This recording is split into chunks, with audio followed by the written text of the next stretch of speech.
Network, host of the African History Network show. I'm a talk show host, researcher, lecturer, and writer. A lot of you all hear me on 9, 10 a.m. the Superstation. My show is on Sundays, 9 p.m. to 11 p.m. Eastern Standard Time on 9, 10 a.m. the Superstation. So today's presentation is Black Panther analysis, African culture, African history, and Afrofuturism. Okay. And if you want me to do a presentation for your group or organization, you can contact me, email me at info@africanhistorynetwork.com, info@africanhistorynetwork.com, and I speak at Kwanzaa celebrations, African American History Month. I speak at schools, churches, etc. All right, and then we have pamphlets coming around also with my information on it as well. You can listen to audio podcasts of my radio shows at AfricanHistoryNetwork.com. We have over 800 audio podcasts there going back 8 years. All right, and be sure to sign up for our email newsletter. Text the word Kemet, K-E-M-E-T. Text the word Kemet, K-E-M-E-T to 22828 to sign up for our email newsletter also. All right, so anytime I do a presentation, I know I'm going to say some things people never heard before. I may say some things that people disagree with. I may say some things people don't like, okay? So I usually have people put their fingers together to form a circle. I usually say something like this: the space inside this circle represents my realm of knowledge. Everything that I think I know about whatever I think I know is represented within the circumference of the circle. I must keep in mind that there's still things to know that exist outside the circumference of my own awareness. Now, the reason why I say that is because oftentimes when people hear something that contradicts what they've been taught, what they believe, or what they think they know, they automatically reject it without doing any research to determine the validity of the new information that they're learning. And at the same time, they usually don't use that same level of scrutiny to analyze, critique, or reevaluate what it is they believe or what they think they know. Okay, so just because you know everything that you know about what you know does not mean you know everything there is to know about what you know. There's still things that exist outside the circumference of your own awareness. All right, everybody understand that? Yes. Okay, all right, good. Okay, so the film Black Panther is breaking records around the world, breaking records across the U.S., breaking records around the world.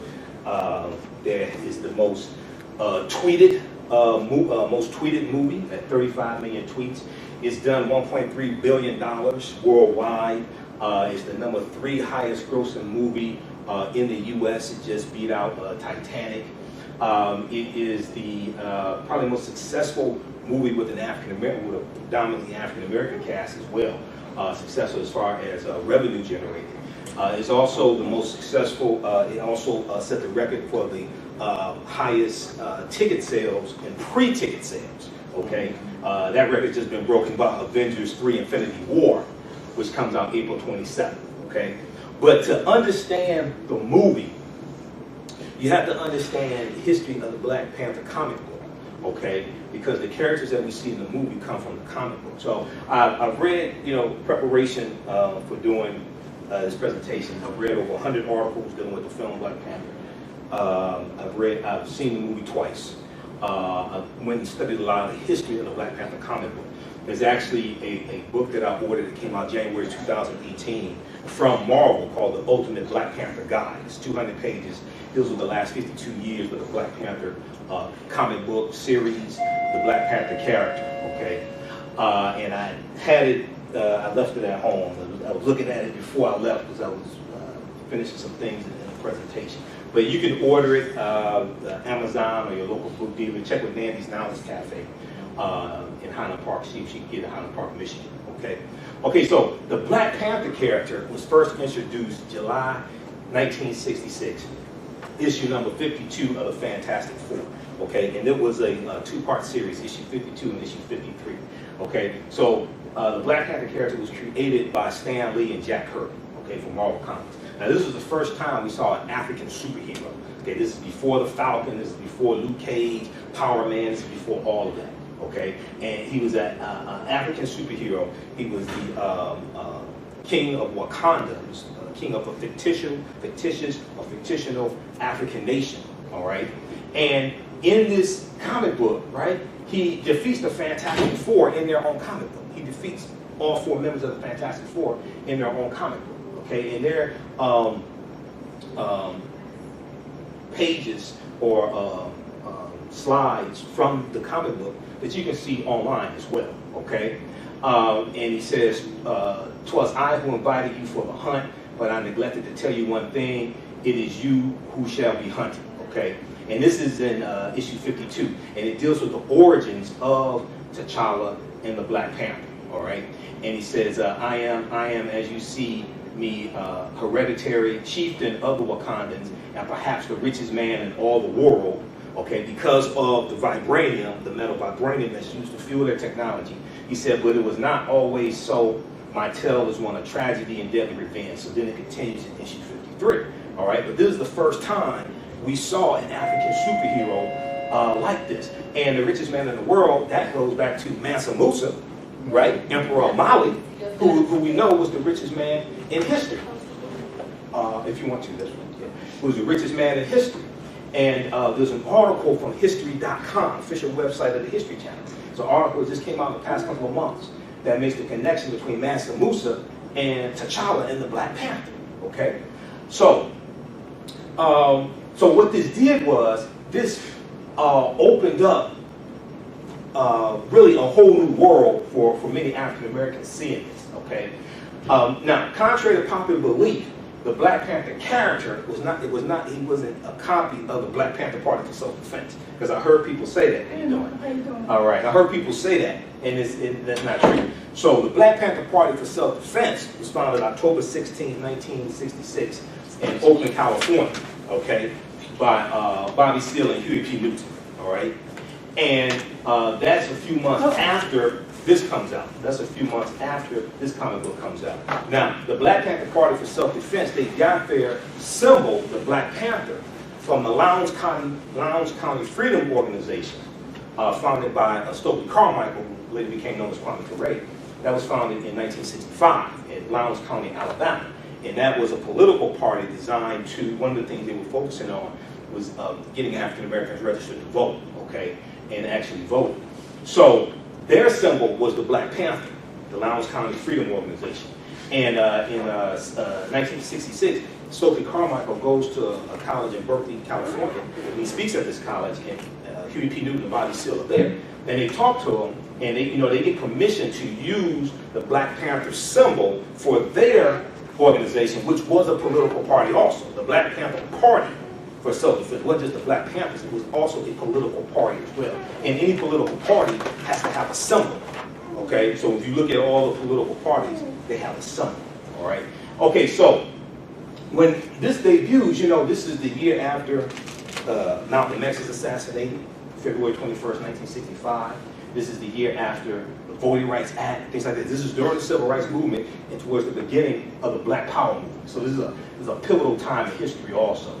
Now what's going to take place is in the early 1970s, they're going to change the name of the Black Panther to the Black Leopard, because they didn't want the Black Panther associated with the Black Panther Party for Self-Defense, because some negative connotations they perceived, they didn't want it associated with the character. But then later they're going to change it back to the Black Panther, because everybody knew with the character as the Black Panther and the Black Leopard wasn't that powerful, all right? But Stan Lee and Jack Kirby talked about, with the creation of this character, how there were no African superheroes at this time. There were no African American superheroes. And they felt that they thought there should be one. Okay, so they created one. So since then, you're going to have about 3 or 4 series of the Black Panther comic book. You have new characters added, things like this. And we see this played out in the film also. Okay, all right. So the name of the country is Wakanda, right? But Wakanda, even though it's a fictitious country, is not a made-up word. Wakanda is in some Native American languages. It's in the Sioux Indian language. It's in the Omaha Ponca language as well. But it's also in, it's a Bantu word as well. It's in African languages. It's a Bantu word. It's related to Rwanda, Buganda, and Uganda, okay? In the Native American languages, it basically means possesses secret powers. And it also can be used to reference God as well. Okay. If we look at one source, I looked at multiple sources for the Native American meaning and origins of the word Wakanda.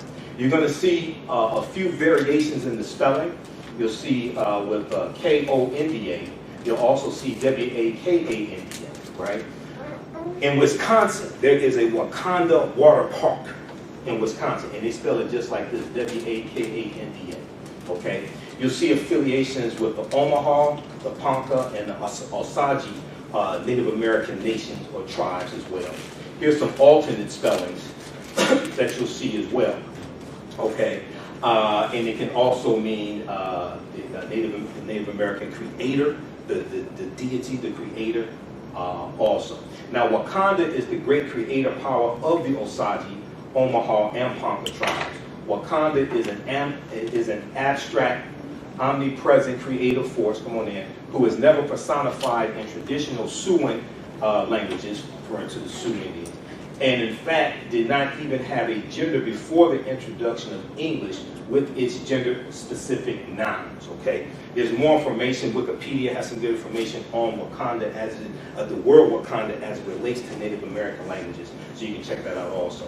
You have some schools in this country named Wakanda. There's one in Nebraska named Wakanda also, okay? So they're Native American, there's a Native American connection here. There's also a book. Amazon has a book dealing with Wakanda and dealing with a Native American deity also, but it basically means possesses secret powers, okay? Now, we should not be surprised, right, that it's a Native American word, because we also know, if you read this book, how many people are familiar with Dr. David Imhotep, who wrote the book, The First Americans Were Africans, documented evidence? I was there at the lecture. Okay, yeah, so we had him at Nandy's Knowledge Cafe back in 2013, okay? He came twice to Nandy's, okay? So his book came out in 2011. He has a new one. He has an updated book called The First Americans Were Africans Revisited, coming out in the next couple of months or so. But his book deals with the African presence in South America, North America, and Central America, going back at least 56,000 years ago. In about 2014, there was an article from the New York Times talked about new evidence in South America that pushes that date back at least 100,000 years ago, okay? But he talks about the connection between the Africans who were in the Americas, who were here first, and then they were here before the Native Americans came into existence, okay? Now, on page 14 of his book, because see, all this relates to history. This is what people have to understand. The movie connects to African culture, because I'm going to show you that here. There are various African cultures, at least 11, that influence the movie, influence the dress, influence the languages, things like this, okay? So these are some of the things we're going to deal with in the film, but this also relates to history. All right, even though it's a fictitious movie, and this is what I explain to people, you know, what you read, you know, everything you read, see, and hear influences the way you think, feel, act, and behave. So just because the movie is fictitious does not mean it does not have influences that are realistic. It doesn't mean it doesn't have influences that come from history and culture, okay? All right, so page 14 of his book, he deals with evidence of an African presence found in Allendale County, South Carolina, that dates back at least 51,700 years ago. A campsite in Allendale County, South Carolina, by Dr. Albert Goodyear, who's an archaeologist at the University of South Carolina, okay? So here's what they found. Now this was back in 2004. So most people, when I do this presentation, most people never seen this before, never heard this before. This was 14 years ago they found this. They found artifacts, architecture, campsites, carvings, Egyptian writings, footprints in lava, genetic M174D haploid groups dealing with DNA and genetics, linguistics, paintings, skulls, skeleton structures, and tools. 13 different disciplines. Thoroughly documented an African presence in Allendale County, South Carolina, dating back at least 51,700 years ago. This is before Native Americans come into existence. You're going to have Asians who come to this land around 3000 BC, also called Mongols. Okay, also called Mongols. The Africans and the Asians are going to intermix. Their offspring are who we have been taught to call Native Americans. That's who their offspring are. If you look at old black and white photographs of Native Americans, and I got a book at home, it was right next to me doing this putting together this presentation. You look at those old black and white photographs of Native Americans, these are usually dark-skinned people. They're usually not the very light-skinned or almost white-looking Native Americans that you see today. These were very dark-skinned people, okay? All right. His book also has 713 footnotes documenting an African presence of indigenous people in the Americas. And if you want to deal with academic standards, his book is also backed up by 7 peer-reviewed articles, which is the height of academia as well. Now, this is Dr. Albert Goodyear. He's a white man. He's the one that made this discovery. This article is from November 18, 2004 from ScienceDaily.com. This is a scientific website. The name of the article is called New Evidence Puts Man in North America 50,000 Years Ago. You don't have to take my word for this. You can go read this yourself, okay? Here is a summary of what the article says. This is not my summary. This is the summary that they put together.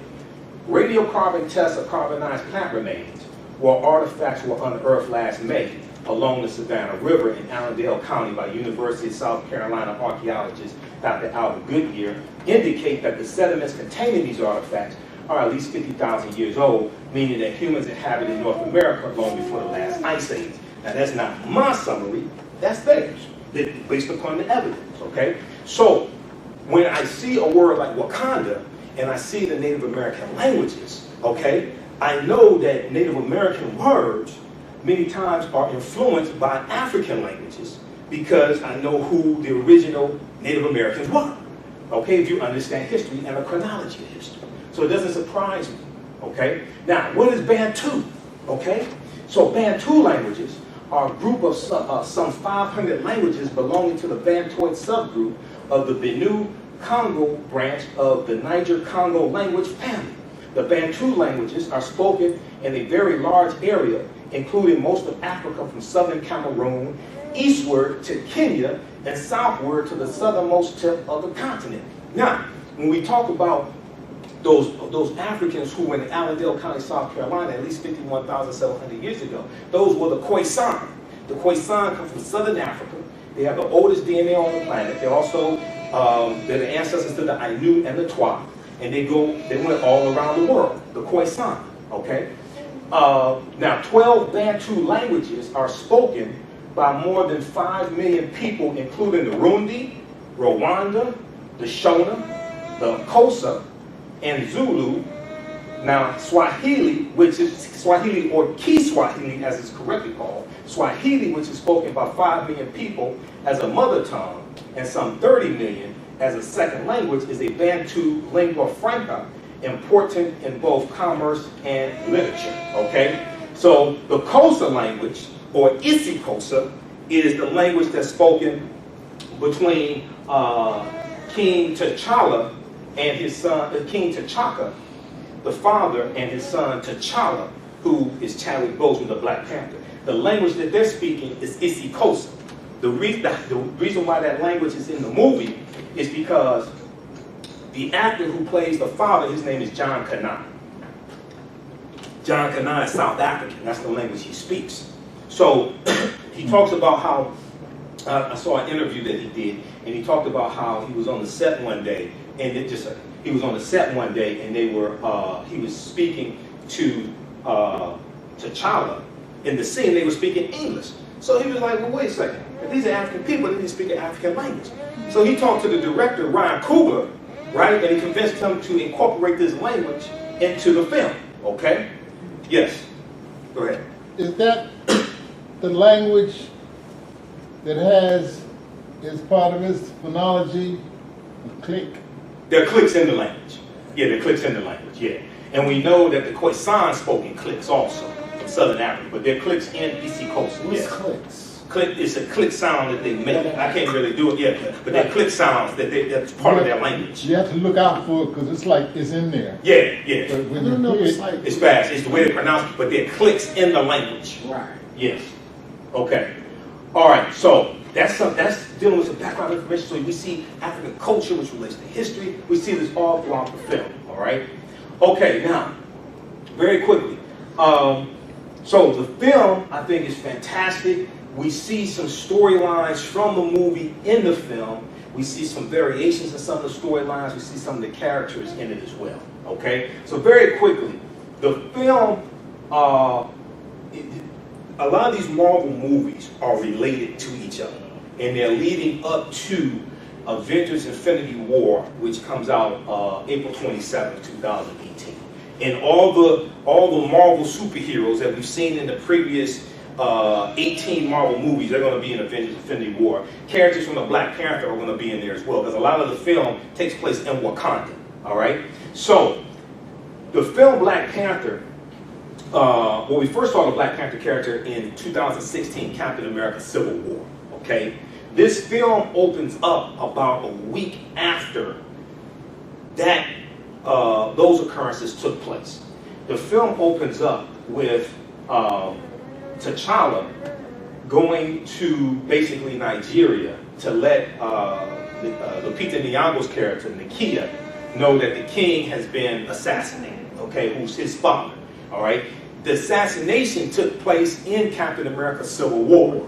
So this movie opens up about a week after that, all right? And you see, Nakia is a spy for the nation of Wakanda. She's on a mission, basically, to free Nigerian schoolgirls, okay? So then we get to see her martial arts skills, and she takes out these guys who kidnapped these schoolgirls, okay? So then he lets her know that the king has been assassinated, come back to Wakanda because they're about to have the ceremony for him to become the king, all right?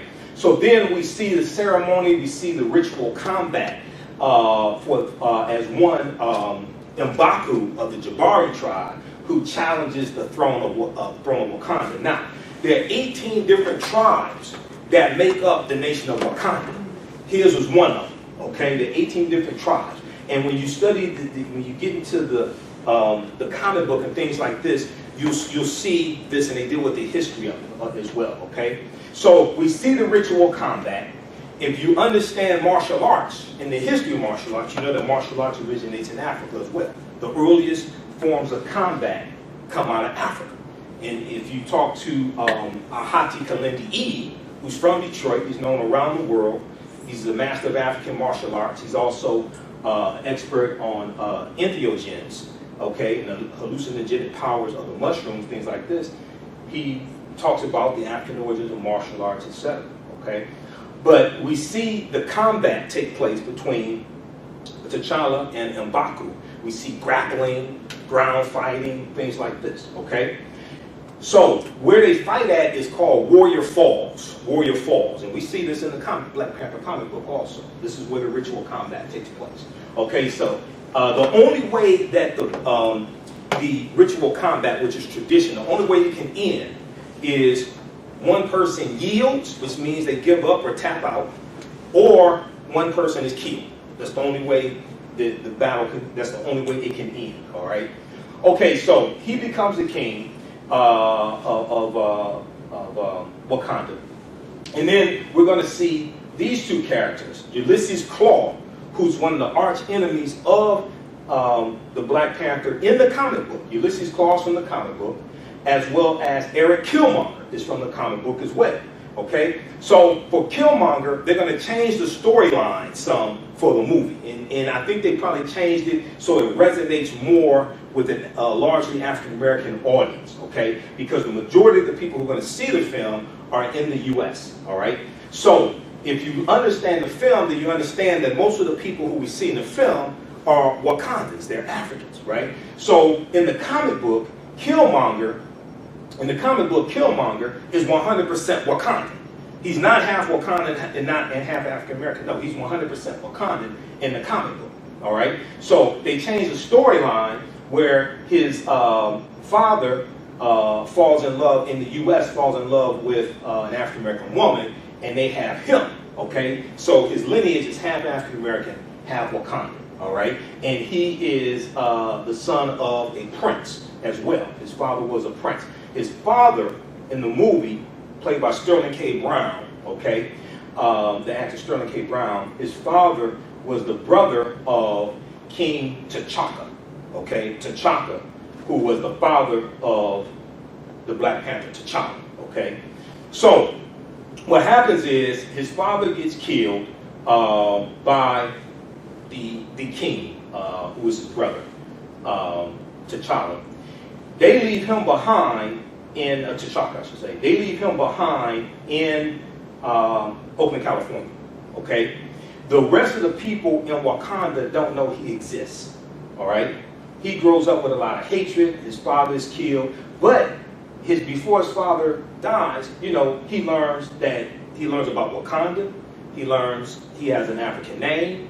He learns to speak the language, etc. Okay? So even though you have a lot of African Americans who identify with his character is not exactly African American. It's half. Because most of us don't speak an African language, don't know where we come from in Africa, don't know which nation we come from, okay? Don't know any of our relatives, things like this. That's not his lineage. His is different, okay? So what's going to take place is he's going to team up with Ulysses Claw. Now Ulysses Claw in the comic book was a descendant of a Nazi. It was either his grandfather or great-grandfather was a Nazi. And in the comic book, Claw forces Killmonger's father to help him steal vibranium from Wakanda, okay? The Panther thinks that Killmonger's father did it on his own, and they're banished from Wakanda. They end up in Harlem, New York, okay? He doesn't know that they were forced, all right? In the comic book, Killmonger is going to, you know, he goes to MIT, gets a PhD from MIT. I've also seen one source that shows he has an MBA as well. He's highly intelligent. He's trained in martial arts, things like this. He's going to come back to Wakanda and contest the throne, okay? And he's going to end up fighting against T'Challa, all right, in the combat, in the comic book, all right? He's going to throw T'Challa off Warrior Falls, as we saw in the movie, okay? As we see in this scene here, in the combat. In the comic book, he throws him over Warrior Falls. T'Challa is going to be rescued and nursed back to health. In the comic book, he's going to come back and he's going to continue the fight with Killmonger, okay? And what's going to happen is there was a boy who was there during the combat. And this is a boy who Killmonger killed his father earlier. And this boy during the combat is going to end up pushing Killmonger over Warrior Falls, and Killmonger dies, okay? And then T'Challa takes the throne back, all right? So you have to understand some of the history of the Black Panther comic book to understand the film, all right? In the comic book, in the comic book, Killmonger is going to be brought back from the death as well, okay, if you follow the storyline in the comic book. So who knows what happens in Black Panther 2, because in the comic book, he comes back, he's brought back to life. After he's killed, he's brought back to life as well. Well, they did it for the Black Panther in the movie. What do you mean? Well, he wasn't dead. Yeah, you know, it was kind of... Well, that's what happened in the comic book, though. In the comic book, he's thrown over Warrior Falls during the combat. That's in the comic book. Okay, so that's following the storyline, okay, right from the comic book. This is why I explain to people, you have to understand the comic book some to understand the movie, because this stuff is being played out. You're seeing this play out in the movie, okay? And you see in the movie, we see Killmonger team up with Ulysses Claw. We see that in the comic book as well, okay? And Ulysses Claw has an armed cannon, okay, made out of vibranium, as we see in the film as well. There was a battle that took place and he lost his arm. He had to replace with an armed cannon made out of vibranium. Now vibranium is the hardest, toughest metal in the world in the film. And it also fuels their technology. So Wakanda in the movie is the most technologically advanced country in the world, okay? Part of that has to do with vibranium. The other part has to do with the fact that their history was never interrupted by slavery and colonialism. This is an African nation that was never conquered by Europeans, was never enslaved. It wasn't conquered by Arabs either. Because the Arabs were enslaving Africans almost 1,000 years before Europeans were enslaving Africans in East Africa. Okay? So is that real? It's well real. What you just said? The real life parallel. Yeah, that's a real parallel. Yeah, the Ethiopia would be the parallel. Ethiopia was never conquered by Europeans. The Italians, we see the Battle of Adwa of 1896, and we'll talk about that a little bit. We'll see the Battle of Adwa of 1896 where Emperor Menelik II defeats the Italians. And we just celebrated the 122nd anniversary of the Battle of Adwa. That was March 1st. 122nd anniversary was March 1st of this year, 2018. And we see the Italians come back in 1935, okay, during the World War II era period of time, 1935 with Mussolini, okay, and they're going to be there from 35 to 41, and the Ethiopians are going to defeat the Italians again, okay, but Ethiopia was not colonized by Europeans, they were not enslaved, they were not conquered by Europeans, so that would be the equivalent. But when we look at Wakanda, the reason why they're so technologically advanced, one, because of the vibranium, and that's the only place in the world you can get vibranium in the film, in the story. Two, their history was not interrupted by colonialism and slavery, all right? So that's very important to understand that. Okay, and this is Lupita Nyong'o, the character of Nakia, all right? So we're gonna see them unite there we see the scene in the theater, not theater, the museum. We see the museum scene, and they're trying to get an artifact that's from Wakanda made out of vibranium. And he wants to take the throne. He wants to contest for the throne of Wakanda, okay? We're gonna see the character of Shuri, okay, played by Letitia Wright. Shuri is the younger sister of T'Challa. And she's the one who makes a lot of this technology. She's an engineer. She has a lab, she makes a lot of this technology. She makes an enhancement to his suit, where his suit spreads over his body from a necklace, okay? So here you have this African woman who's a master of all this technology. She's an engineer, okay? Hey, Mike, tell them a good part. What? She's 16. Yeah, she's 16. Yes, his younger sister. Yeah, she's a teenager. Okay, so that's some background information from the film. The film is very deep when you understand these storylines. I'm just giving you a synopsis of it, okay? All right, so you're going to have them fighting, and you're going to have them fighting to try to keep this technology from being taken out of Wakanda, being used, really, because what Killmonger wants to do is not just, he ain't just trying to liberate oppressed people, African people. He wants to use the technology to rule the world like Europeans, if you listen to what he says and understand what he's talking about, okay? All right, so you have this fighting suit. Okay, so let's continue. Now, when we look at some different things, you see themes of spirituality, you see themes of African culture, etc., all throughout the film. All right, so one is the name of the deity that watches over Wakanda is Bast or Bastet. Well, that comes straight out of ancient Egypt. That comes straight out of ancient Kemet, Bastet, okay? So Bastet was an ancient Egyptian goddess, or a Neter, okay? Because we ain't use the term god or goddess. It would be Neter, okay? Neter for singular, Neteru for plural. And it was Bastet or Bast was worshipped in the form of a lioness and later a cat. So it was a cat head, a lion's head on a female body. Okay, she was a Neter of warfare in Lower Egypt or Lower Kemet, because Egypt is an Arabic word of Greek derivation. It's not one of the original names we use. Kemet would be one of the original names, meaning the land of the blacks. They also see Ta Mary, meaning the beloved land. She was worshipped as early as the second dynasty, around 2890 BCE. Now, BCE means before the Common Era, which is the equivalent to BC, before Christ, okay? So, when you have the Neter, or Neteru for plural, these are different manifestations of the one supreme force, okay? They did not, people say, oh, they believed in many gods, as well a lot of Europeans say. No, in all these different African spiritual systems, they had one supreme force, and they had different manifestations of this one supreme force, which are deities. We see how the deities from ancient Kemet influenced the deities amongst the Greeks, influenced the deities amongst the Romans, etc. Okay? Here's an example. How many people read Nile Valley Contributions to Civilization by Tony Browder? Okay. How many people know who Tony Browder is? Okay, Browder is one of our bad, he's a bad scholar.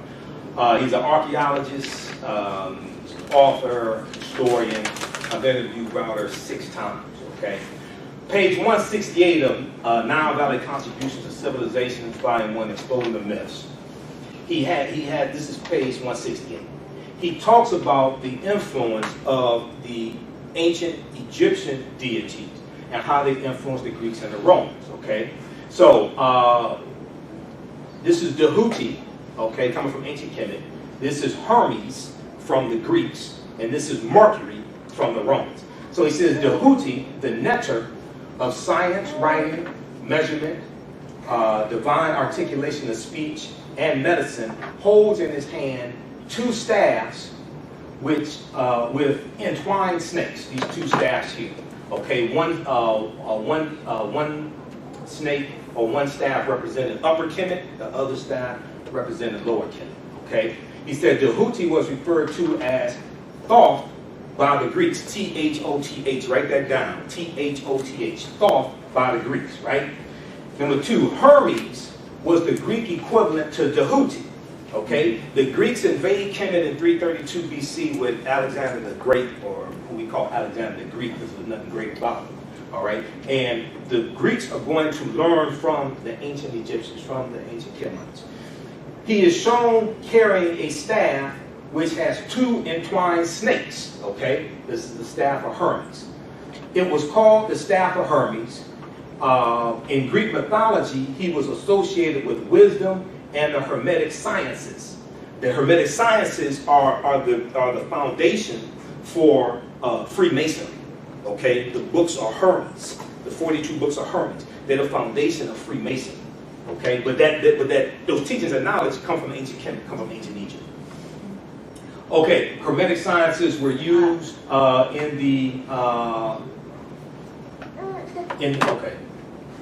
so Greek mythology, he was associated with wisdom, and the Hermetic sciences were named in his honor. So 3, we have Mercury, okay? Now Mercury was Roman, all right? Even though it says it's Greek, Mercury was Roman. Mercury is the Roman version of Hermes, because the Romans are going to conquer around 45, 46 BC, ancient Kemet. They're going to learn from the Greeks, they learn from the ancient Egyptians, okay? So the Romans are going to be influenced by the Greeks. Mercury is the Greek version of Hermes and Deheuti, who the Greeks call Thoth also, and is similar in all aspects. So the different attributes, because all these deities have different attributes as well. Okay, the staff of Mercury the staff that Mercury carries is called the caduceus. The caduceus, right? And has been adopted as the universal symbol of medicine. So when you see the American Medical Association, when you see the American Dental Association, and you see a staff with a snake wrapped around it, you see this caduceus with the snake wrapped around the staff and the wings. This comes straight out of ancient Kemet. This comes straight out of ancient Egypt. This is where this stuff comes from, okay? So we see how the Africans influenced the Greeks, and then how that influenced the Romans, but it's coming from us, all right? Deheuti, Thoth, okay, now this may go outside the circumference of some people's awareness. Okay, just because you never heard it before does not mean it's not true. It just means you have to do some research to understand what I'm talking about. Deheuti, who the Greeks also call Thoth, delivers the Annunciation to the Virgin Auset, who the Greeks call Isis. All right? So if we look at this is page 168 of Nile Valley Contributions to Civilization. See the culture, the spirituality, all this that you've seen in the film relates to history. Okay? So let's look at this. This is page 95 of page 95 of Nile Valley Contributions to Civilization by Tony Brown. He said the story of Osar, Auset, and Heru, who the Greeks called Osiris, Isis, and Horus, is the first story in the recorded history of man of a holy royal family, or the Trinity, the Immaculate Conception, Virgin Birth, and Resurrection.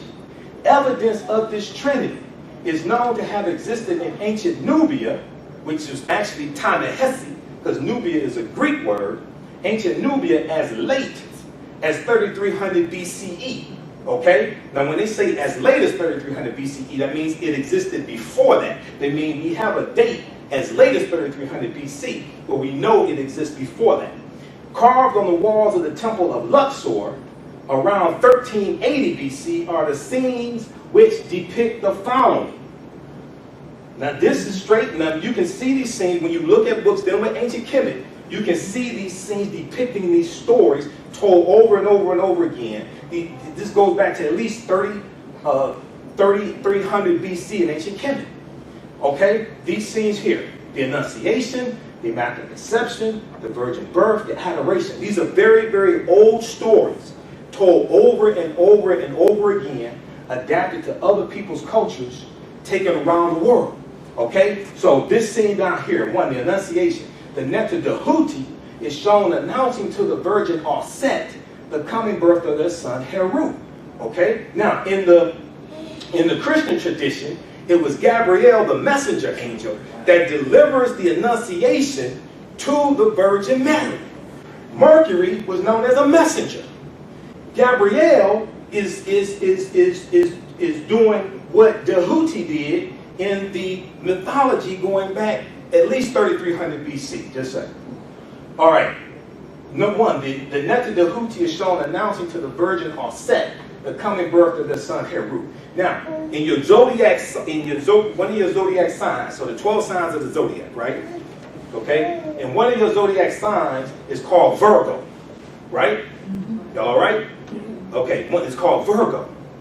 And it's a constellation in the sky, right? In ancient times, that constellation was of Auset, Isis. But the word Virgo is Latin for virgin. That's what the word Virgo means. It means virgin. It's Latin. Which is why that constellation used to be of Auset. Because in the mythology, Auset was the virgin as well. 2, the Immaculate Conception. The Nectar Neph, who represents the Holy Ghost. This is where this stuff comes from. And in the movie, you got Bastet, which comes straight out of ancient Kemet, out of ancient Egypt, represented in the movie. Okay? But people don't know that this stuff is there, and they don't know where it comes from. All right? The Immaculate Conception, the Nectar Neph, who represents the Holy Ghost, and the Nectar Heru, also who the Greeks call Hathor, are shown symbolically impregnating Auset by holding the Ankh, which is the African symbol of life. And this is what we see right here. They're holding Ankhs to her, to her nostrils, okay, of the Virgin Mother to be. This is symbolically impregnating her, okay? It's an Immaculate Conception.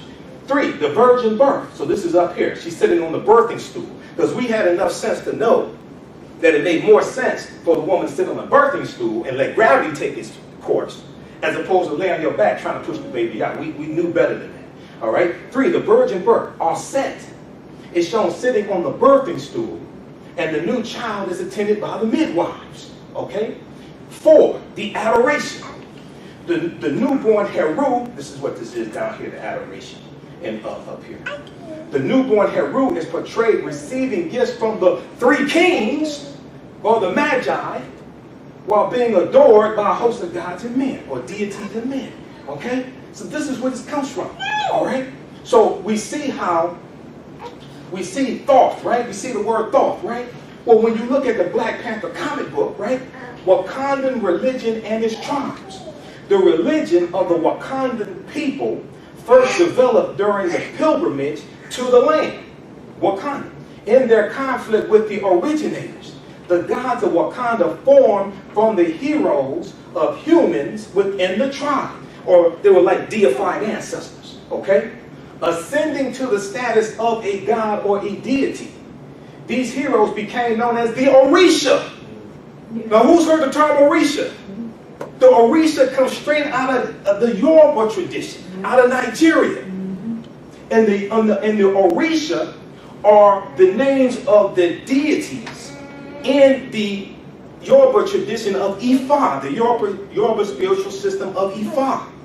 But when you study the history of the Yoruba come from ancient Kemet, they come from ancient Egypt. Just like the Dogon of Mali and Burkina Faso. The Dogon come from ancient Egypt. They come from ancient Kemet. Okay? So ascending to the status of a god or a deity, these heroes became the Orisha or Orisha. taking the names Koku, Thoth, that we just talked about. Thoth. This is in the Black Panther comic book. Bast or Bastet, Majaji, Patan. Patan comes straight out of ancient Kemet. That's one of the early deities. Patan, one of the first ones. And the Ami.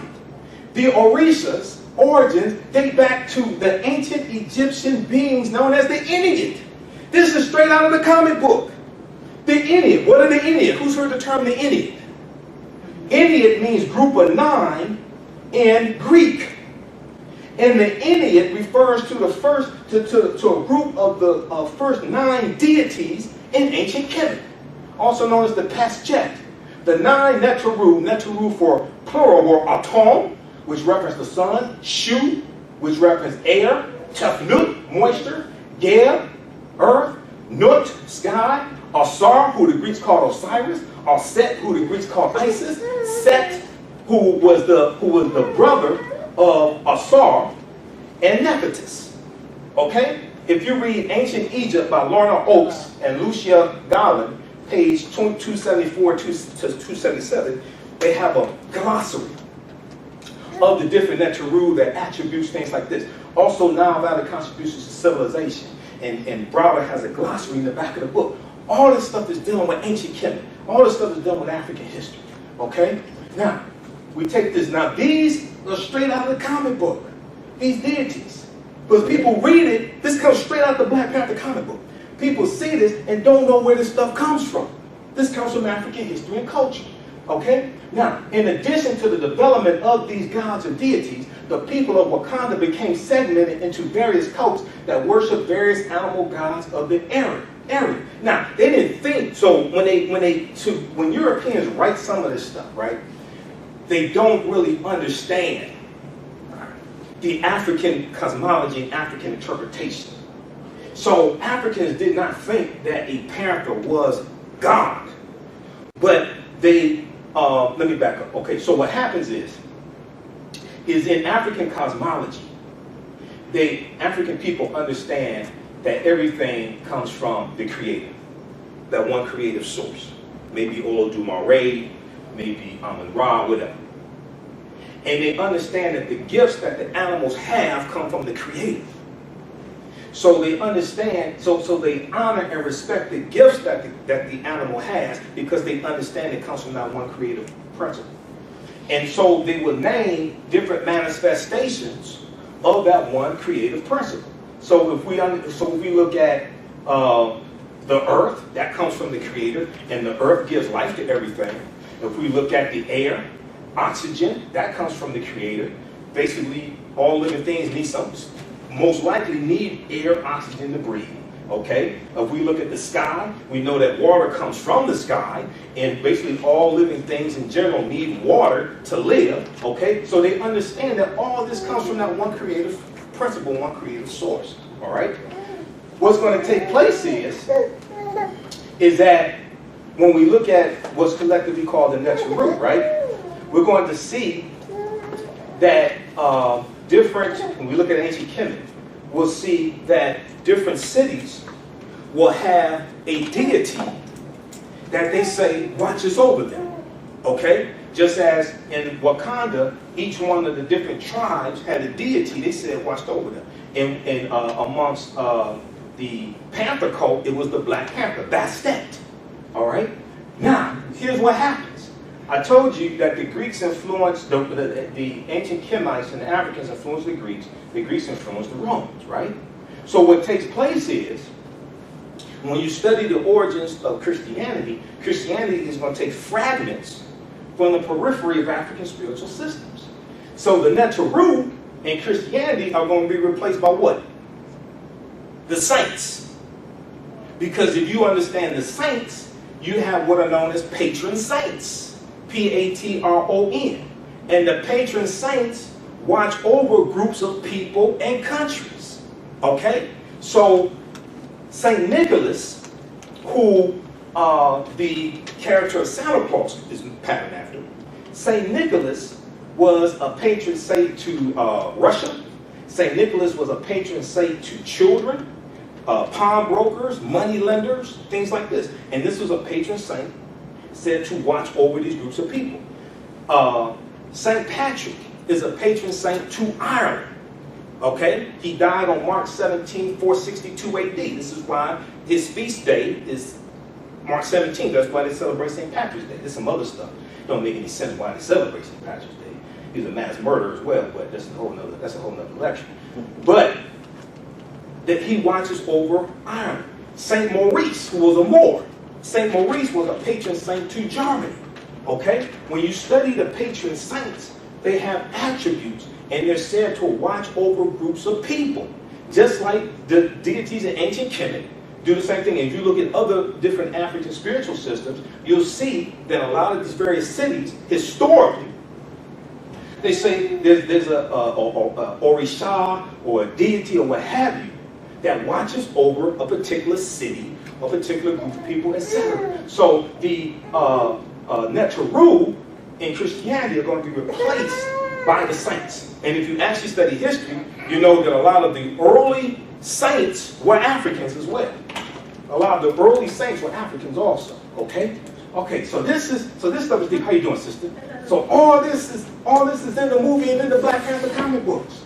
And it all relates to African history and culture. Alright, so let's continue here. Alright, now you'll hear the term Afrofuturism. And the movie deals with Afrofuturism. So what is Afrofuturism? Alright? Now the term Afrofuturism was coined by cultural critic Mark Derry in his 1994 essay, Black to the Future. And it refers to an aesthetic that infuses science fiction and fantasy with cultures of the African diaspora. Now the diaspora deals with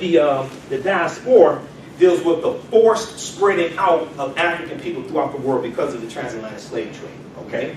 But once again, as we saw earlier with Dr. David Imhotep and the first Americans were Africans documented evidence, African people were already all throughout the world, but you're going to have a forced spreading out because of the transatlantic slave trade. So one of the things we have to understand is a chronology of history as well.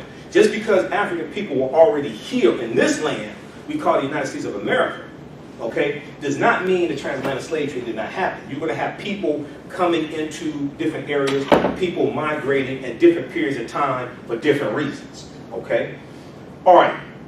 So, the term Afrofuturism coined by cultural critic Mark Derry in his 1994 essay, Black to the Future, refers to an aesthetic that infuses science fiction and fantasy with cultures of the African diaspora.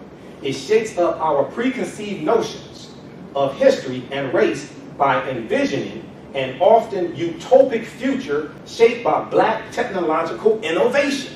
So if you see, when you look at Wakanda, it's the most technologically advanced country in the world. All right?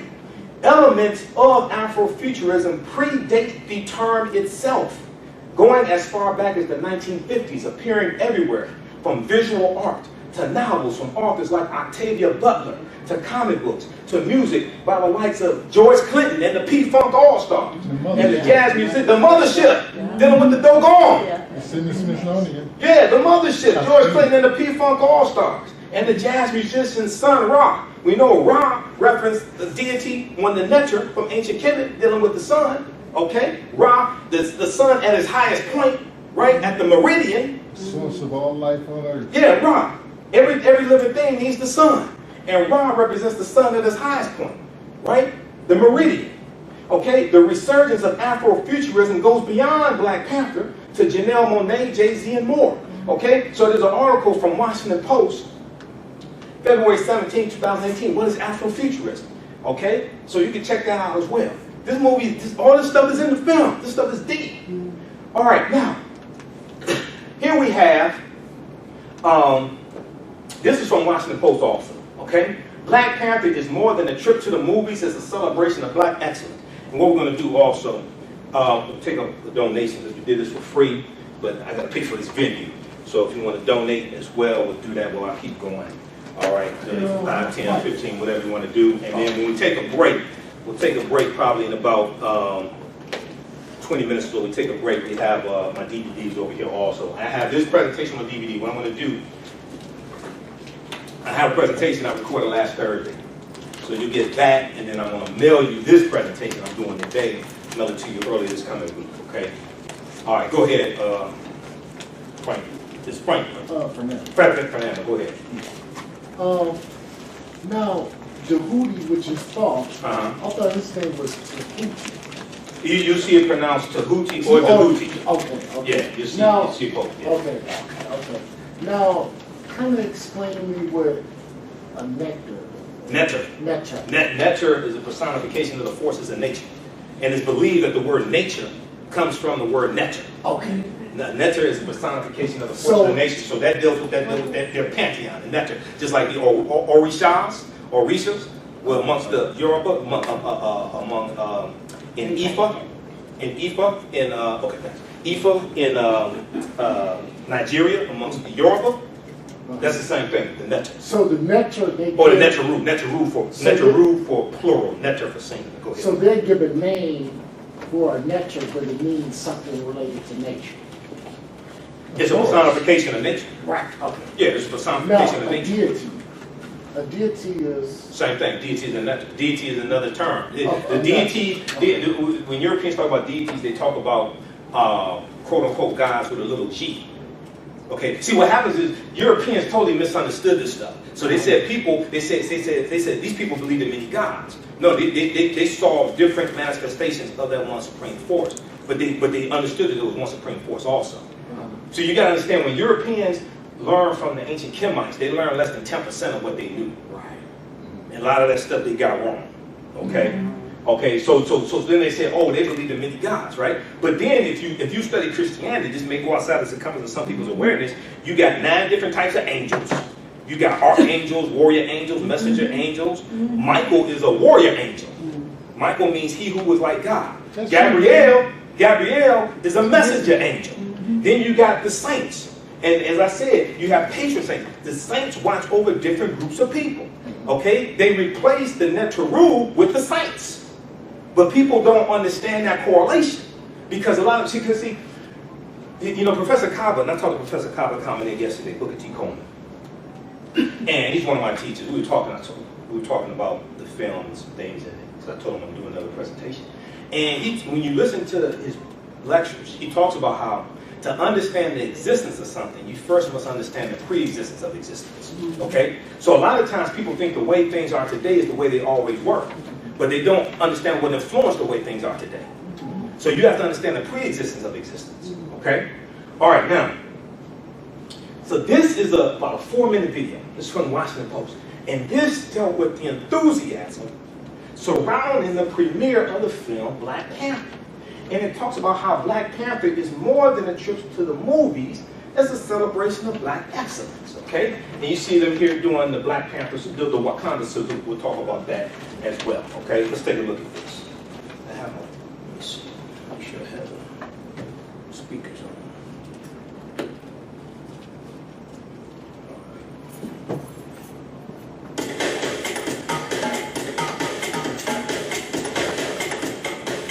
Black Panther is basically a black high society event, and everybody should get into it.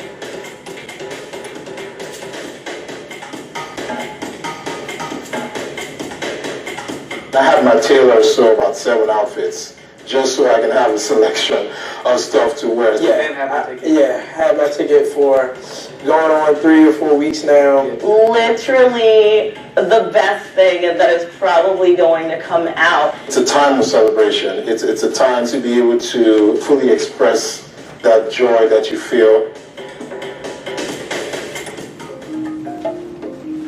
I am a costumer, I'm a creator, and the first thing that I said is, I'm gonna make something. I have to make something. It does allow you to kind of dig deeper into your cultural roots and what there is to love about being a Black American, or, being me, a first-generation Guyanese American. I was born and raised in Lagos, Nigeria. I grew up on the continent. So to see Afrofuturist story or character about this king that's ruling a country that's never been colonized,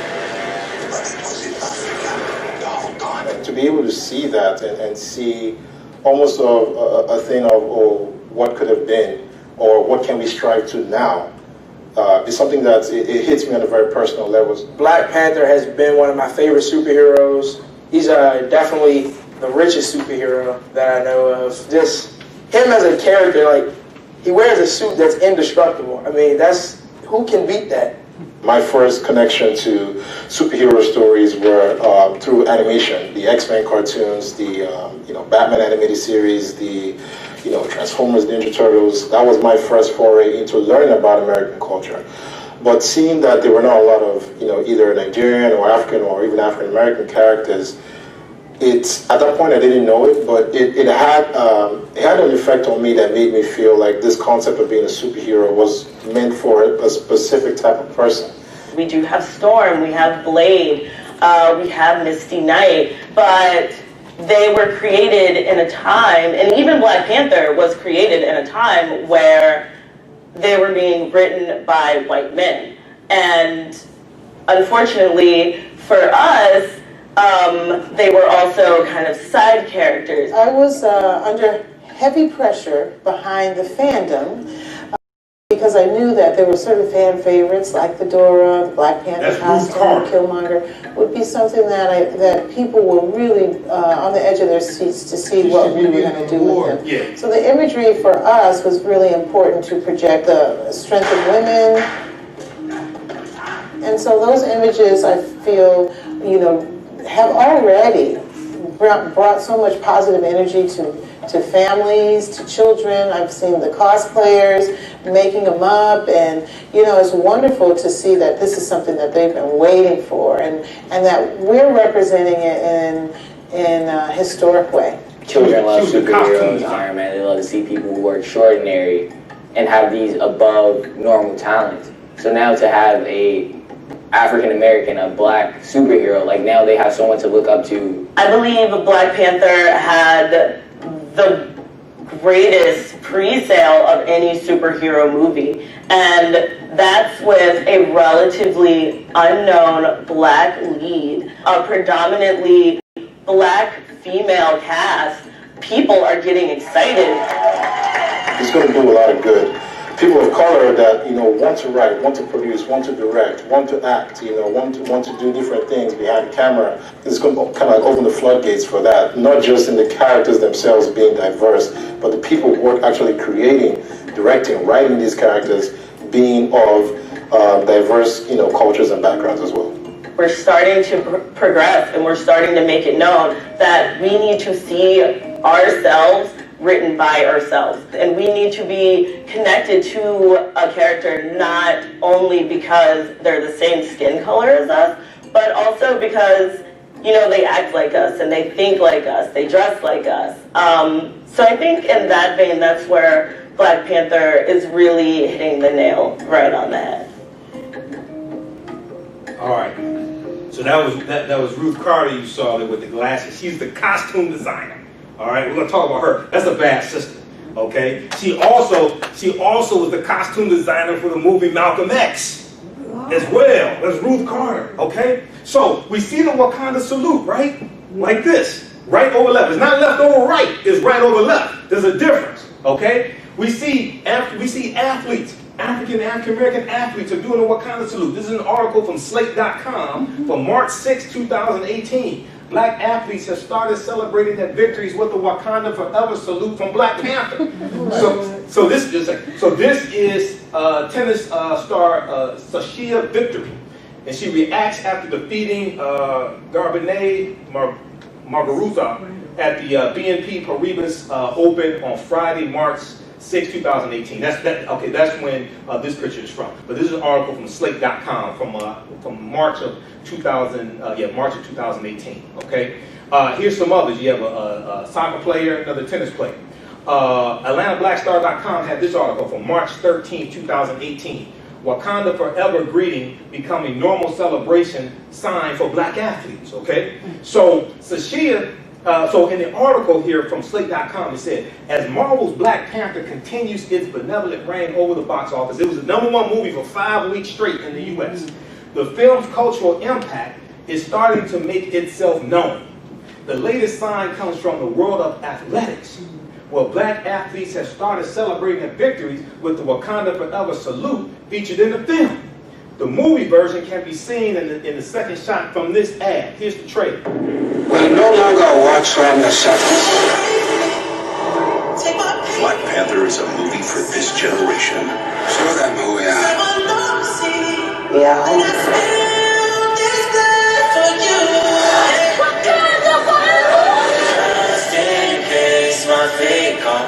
Experience the phenomenon. I will be there beside you as we are. Who are you? Black Panther, rated PG-13, now playing. All right. So in this article here, it said the first athletes to adopt the signal, the Wakanda salute, seem to have been Jesse Lingard and Paul Pogba of Manchester United, soccer players, who were doing the Wakanda salute as far back as a match against Chelsea on February 25th, 2018. The salute crossed into the tennis world this week at the BNP Paribas Open in Indian Wells, California.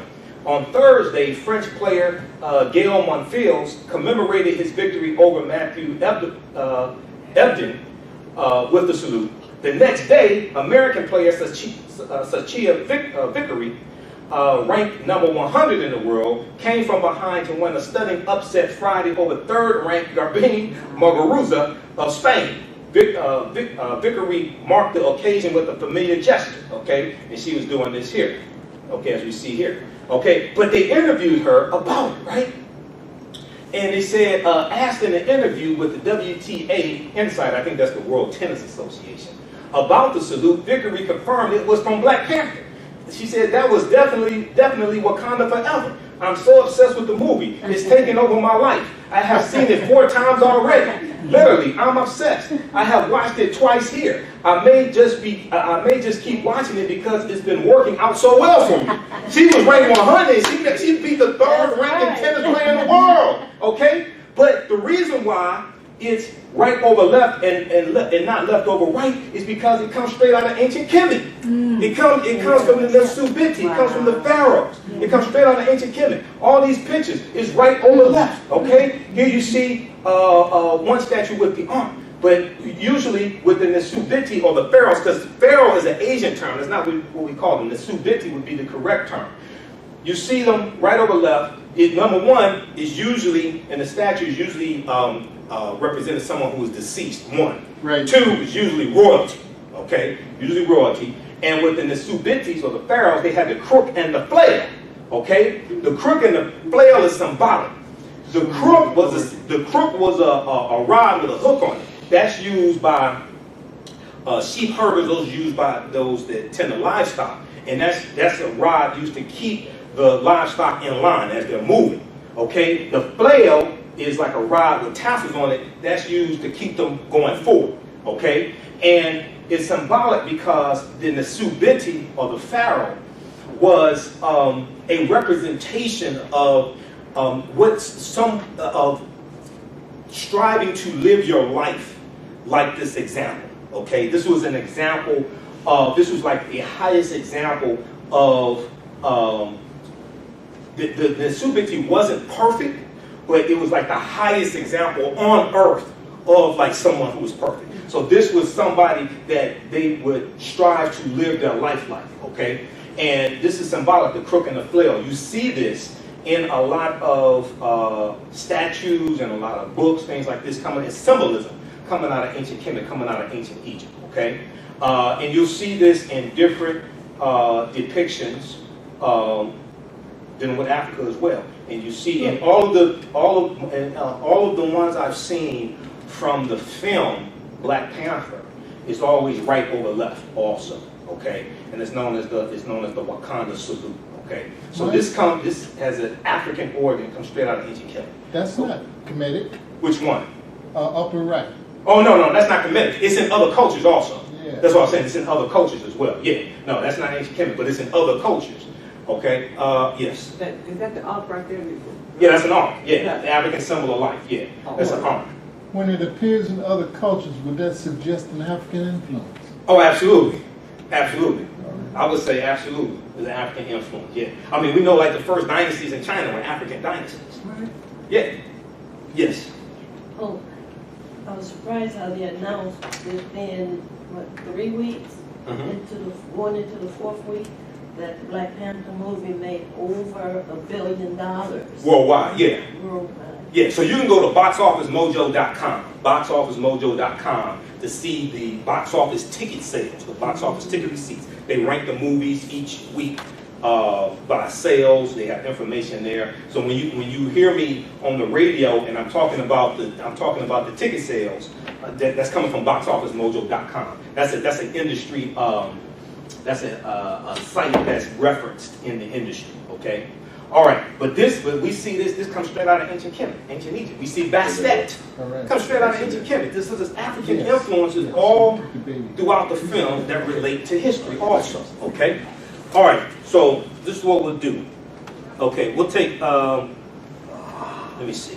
I got about another, I got about another 30 minutes, I think, in this.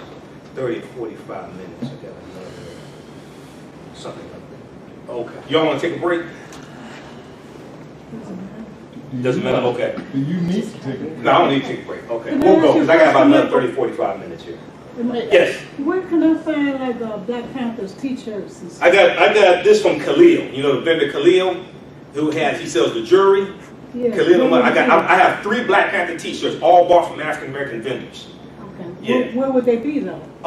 Khalil, Eastern Market, Shed 4, Eastern Market, because that's where I got it from. So he had the sister, my aunt, over at his table.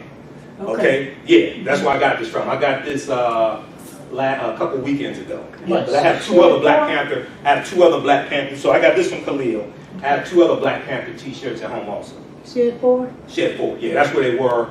A couple of Saturdays when I was over there. I think that's where they probably normally are. So, yeah, but that's where Stan Lee and them, they had to do that research. You said all this was in the comic book. Yeah, it's going to evolve over time. You're going to have different writers of the comic book. It's going to evolve over time. Yeah. So the Black Panther goes back 52 years. You have Ta-Nehisi Coates that writes for him. You have Reginald Hudlin. You're going to have different writers for it, but this evolves over time. Yes. But even to come up with the term, just like even to come up with the name Wakanda, that they didn't make that up. That's a Native American term. They came, so they had to have some type of influence. Yes. I was talking to a friend, and I mistakenly made the assumption that these white people came up with these ideas and notions that resonate so well with African people. And his response to me was, you don't know who put that idea in their minds. Right. Right. And so I had to leave with that. But back to the salute. We already had a salute. Do you think the Black Power salute? Yeah. Do you think it'll be replaced or just added to?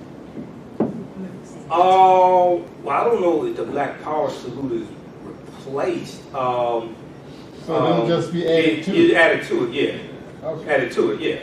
Because that's where dapping comes from. Right. Because the Black Power salute was banned in the military during the Vietnam War. So the dap, when brothers are doing all this stuff out there, the dap was created by black servicemen during Vietnam because the Black Power salute was banned. And dap is an acronym which means dignity and power. Okay, so you had black servicemen in Vietnam who were sent to the stockade because they did the Black Power salute. And that's this. the Black Power salute, and you had white servicemen who felt threatened by that. Wow. Okay, so when you there's a whole project which commemorates the DAP that looks at the history book. Blackden.com has an article dealing with the origins of the DAP, and it goes back to the Vietnam era. It goes back to black servicemen in Vietnam in the military created that, and it stands for dignity and power. And they would do that. It was a way of them bonding and saying, I'm going to look out for you, you're going to look out for me. Because there were also cases of black servicemen in battle being killed by white servicemen on their same side, called friendly fire. Right. So there was all this stuff going on. Yeah. So the death, what is the death? Well, the death, they have different handshakes. So elaborate handshakes and doing like this and all that. There's different handshakes. It's called dapping. Count. And they Yeah. slide and shake. Yeah. Okay. So, Michael, before you go on, yes. I'm sorry. Go Can ahead. you tell me again where did the word Wakanda come from? Okay, Wakanda is a Native American term. It's a Native American language, Sioux Indian language, the Omaha Ponca language. It means possesses secret powers. It also can refer to God in different Native American languages, like amongst the Osage. But it's also a Bantu word, because I talked to a brother who's from the Congo. It's a Bantu word, and Bantu is is a group of African languages. And it's related, I don't know the exact meaning in the Bantu languages. I wouldn't be surprised if it means the same thing. But it's related, the word is also related to Rwanda, Buganda, and Uganda. It's related to those as well, okay? When you look at the geographical location in the film of Wakanda, it's near Rwanda in the film. It's moved throughout the past 52 years, but it's usually in East Central Africa, somewhere around Kenya, Tanzania, things like that. In the film, they have it near Rwanda. Okay? All right, let's continue. Okay, so because there's so much enthusiasm around the film, right? You had something that called the Black Panther Challenge, created online on GoFundMe by Frederick Joseph. This was a social media campaign or crowdfunding campaign to raise money to buy tickets to send children, especially African American children, to see this film. Okay, so hashtag Black Panther Challenge raises more than $300,000 to send 23 kids to the theaters. Everybody's going to see Black Panther. Frederick Joseph and his now famous hashtag Black Panther Challenge through GoFundMe has seen to it. The fundraising site has confirmed that some 300 campaigns on the site have collectively raised more than $300,000 combined, which will be enough to send about 23,000 children to see Black Panther in movie theaters this month. Donations have come from all 50 states plus 30 countries around the world. And Frederick Joseph is still pushing for more to be done, because when we say everybody, we mean everybody. He said, all children deserve to believe they can save the world, go on exciting adventures, or accomplish the impossible. I'm grateful that all of you have answered the call and are taking action to help more kids watch their heroes on the big screen. He went on to say, let's keep pushing forward. If you are a teacher, buy tickets for your entire classroom. If you're a coach, take your team. If you are a community leader, do some organizing and get the kids and parents in your community to the theater. So theroot.com had an article February 9, 2018 about this. Hashtag Black Panther Challenge raises more than $300,000 to send 23,000 kids to theaters, okay? And I know also Mary Copey, Little Miss Flint, she raised money to send a couple hundred children in Flint to go see the film also, okay? Film Black Panther as well. All right. Okay, let's continue. Okay, so you also have a hashtag Wakanda the Vote voter registration initiative that's been spurred from this, okay? So, you see, when I was on the radio Thursday on Spud's show, 9:10 a.m. the Superstation, you have people, and I've heard people before say, oh, this is a fictitious movie, oh, it's not going to do anything, well, we don't need a fictitious movie, etc., okay? So one of the questions I would ask them is, what impact did the film, what impact did the TV show, A Different World, have on African Americans? Because during the period of time the show A Different World was on the air, enrollment at HBCUs tripled. Okay? Enrollment at HBCUs tripled. What impact did the fictitious movie The Birth of a Nation have on America when it debuted February 8, 1915? If you understand history, you know the movie The Birth of a Nation caused race riots in the streets. Right. If you understand history, you know this fictitious movie, The Birth of a Nation, is credited with rejuvenating the Ku Klux Klan. Because the Klan had basically died out by 1915, created December 24, 1865, right after the 13th Amendment was ratified and adopted. And the movie, The Birth of a Nation, showed the Ku Klux Klan as the heroes of the film. So this movie rejuvenated the Ku Klux Klan. It's a fictitious movie. So when people say things like that, they don't understand the power of image and the power of media. I've been studying media for 26 years. They don't understand that, and they don't understand history, okay? And how the two intersect. Okay, so Blavity.com, as well as abcnews.go.com, ABC News official website, they talked about hashtag Wakanda the vote. Okay, and they talked about how there were 3 African American women who put together the Electoral Justice Project. The Electoral Justice Project. They organized this in October 2017. Their names are Kayla Reed, Jessica Bird, and Rukia Lumumba. Rukia Lumumba is the daughter of Chokwe Lumumba, who was the mayor of Jackson, Mississippi, and one of the founders of the Republic of New Africa. Okay, and this project is this is a project by the Movement for Black Lives that aims to fight for and advance the rights of Black Americans. But they talk about how they wanted to meet African Americans where they were, and they went to the movie theaters to register people, especially African Americans, to vote, and talk about the need for voting and how politics is tied to voting and how that impacts every aspect of our life.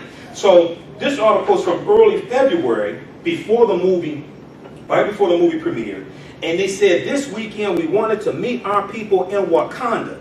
We know that for some it's a superhero world, but we know that the world we deserve is still waiting to be built. So in the clip we showed earlier from the Washington Post, they talked about how even though this is a fictitious movie, it can show us something that we aspire to be or aspire to create.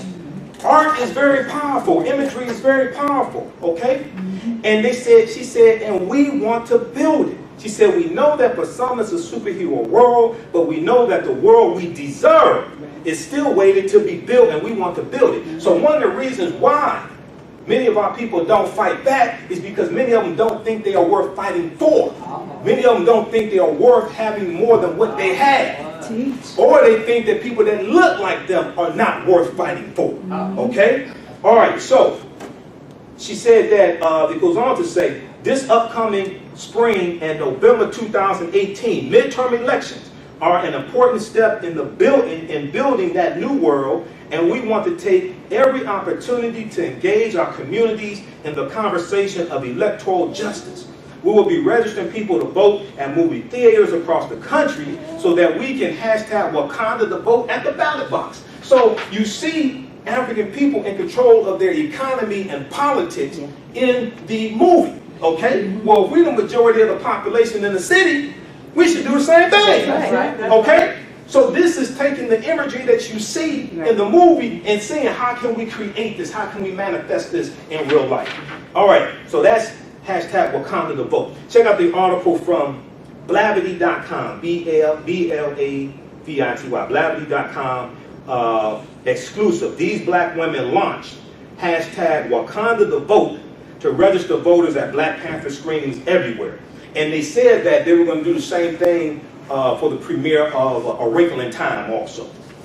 They talked about that as well, okay? All right, that's from Blavity.com. There was also an article from abcnews.com. ABC News had a good article about that as well.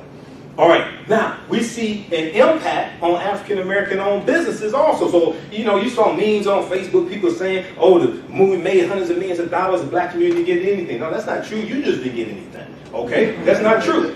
First of all, a lot of the film was filmed at Tyler Perry's new stages at his studio. So AtlantaJournal.com, AJC.com had an article, Black Panther was the first movie filmed at Tyler Perry's studio's new stages. Okay, I don't think he let them set up for free. They had to pay him. All right? The filmmaker recently took to social media this week to reveal the little-known fact that parts of the blockbuster was shot at one of the new stages at his studio located in the Peach City. In fact, he said the Marvel flick was the first to be filmed there. So you can check out this article. So there was also an article from Deadline.com that talked about the impact that the film had on the Georgia economy. It pumped about $89 million into the Georgia economy. Black Panther generates $89.3 million for the Georgia economy. Okay? How much did you get? Huh? That's just a... Yeah. Now, also, when you read this article, now, they also, they hired about 3,100 people for the film as well. And they talked about how it pumped, I forgot exact number, tens of millions of dollars the people were paid, but they hired 3,100 people in Georgia, okay, for the film. A lot of those were African Americans in the Atlanta area. So this had a big impact. But there's other impacts on African American owned businesses as well. So this is an article from Black Enterprise, okay? Really good article from Black Enterprise. Black Panther movie success sends demand for African attire through the roof. Black Panther movie success sends demand for African attire through the roof. And this sister is Atim Oten, A-T-I-M. And she owns and runs Calabar Imports in New York. She owns 3 businesses in the New York area, okay? But she said, she told Black Enterprise, yes, we at Calabar Imports planned ahead as we were expecting a spike in sales from our current customers and also new customers that we would gain during that period in our 3 locations, okay? Now, we found out in 2016 that the film was coming out in 2018, because 2016 is when we first saw the Black Panther character in Captain America Civil War. But in doing research, I found that as far back as 2014, we knew this film was coming out. So if you had 2 years prior notice that the film was coming out, what did you do to position yourself to be able to profit off of the film? So when I hear people talking about, oh, black people not making any money off of the film, I say, how did you position yourself? Success is where preparation meets opportunity. How did you position yourself to profit off of the film? This sister positioned herself. She said that they ordered several types of dashikis, clothing, and jewelry ahead of time. She said we also made head wraps, headbands, and scarves, which were bought in middle January when sales really began. She said, as we represent several designers, we brought out more of their clothing earlier in January, something we typically bring out in February. So this film was strategically released in February, and my background is in marketing. That's a good marketing strategy. That's African American History Month. That just makes sense, okay? Read this article from blackenterprise.com. Black Panther movie success sends demand for African attire through the roof. Okay? And in the article, she talks about how at their Bed-Stuy location on Tompkins Avenue and Madison Street in Brooklyn, she said sales were up 60%. She said we had more foot traffic, about 60% more than the week before the film's release, and sales were hitting numbers as high as 140% in each of the stores. Okay, so this sister is smart. All right, now there's an article from it's another article. Black Panther brings unexpected boost to makers of African-inspired clothing. All right, and this is from myajc.com, My Atlanta Journal-Constitution. myajc.com. Okay, and they talk to some different African and African American store owners as well. Let's take a look at this clip here.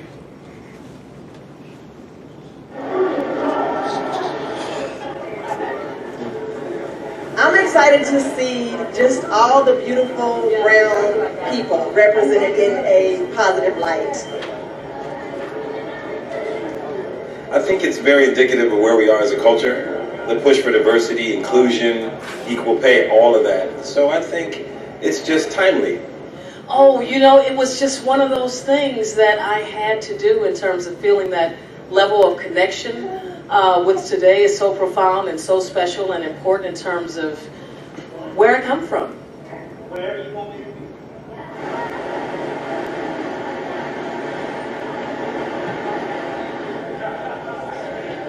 If I was a kid and I saw Black Panther, that would be great. When I grew up on like Spider-Man. I still love Spider-Man, but I grew up with a lot of heroes and none of them looked like me at all.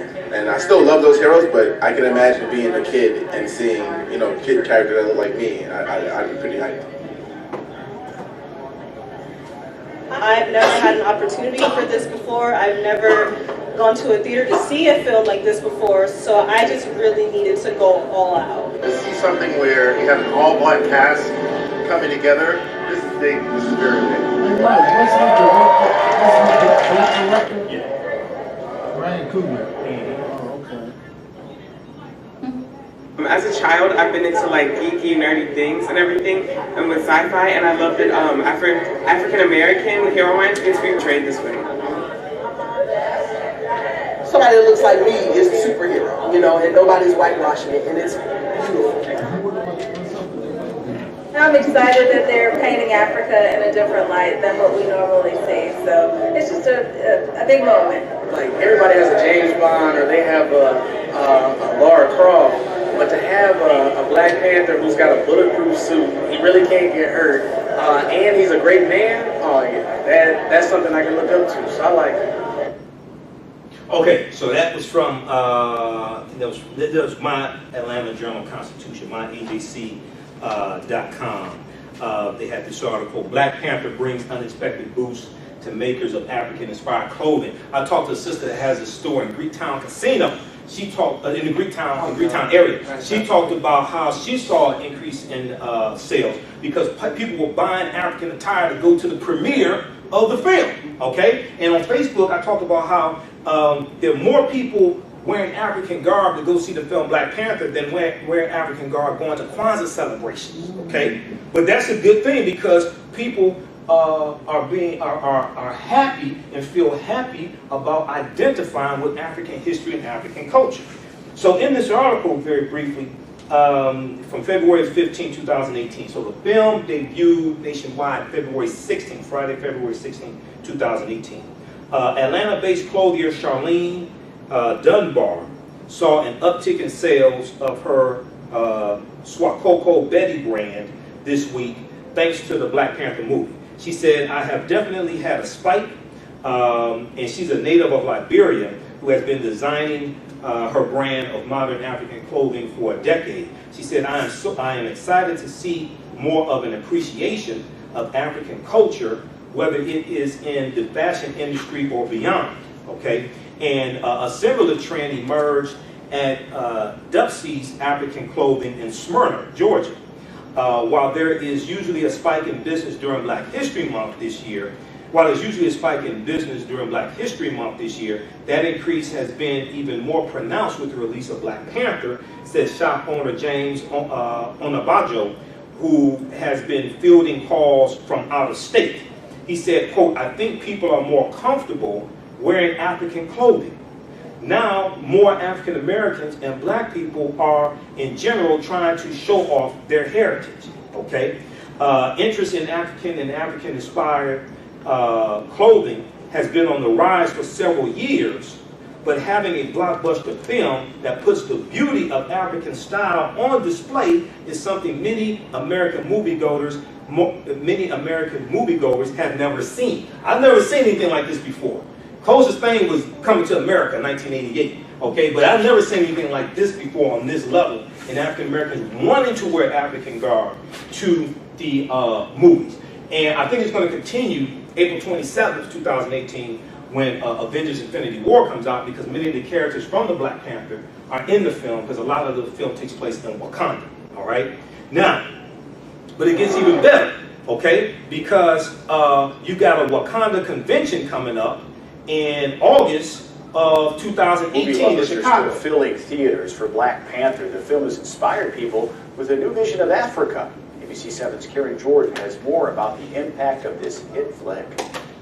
Black Panther is continuing to break records at the box office. Now it's earned more money than the blockbuster Titanic. So it's no surprise that there is a clear Black Panther effect. It's a wonderful movie, man.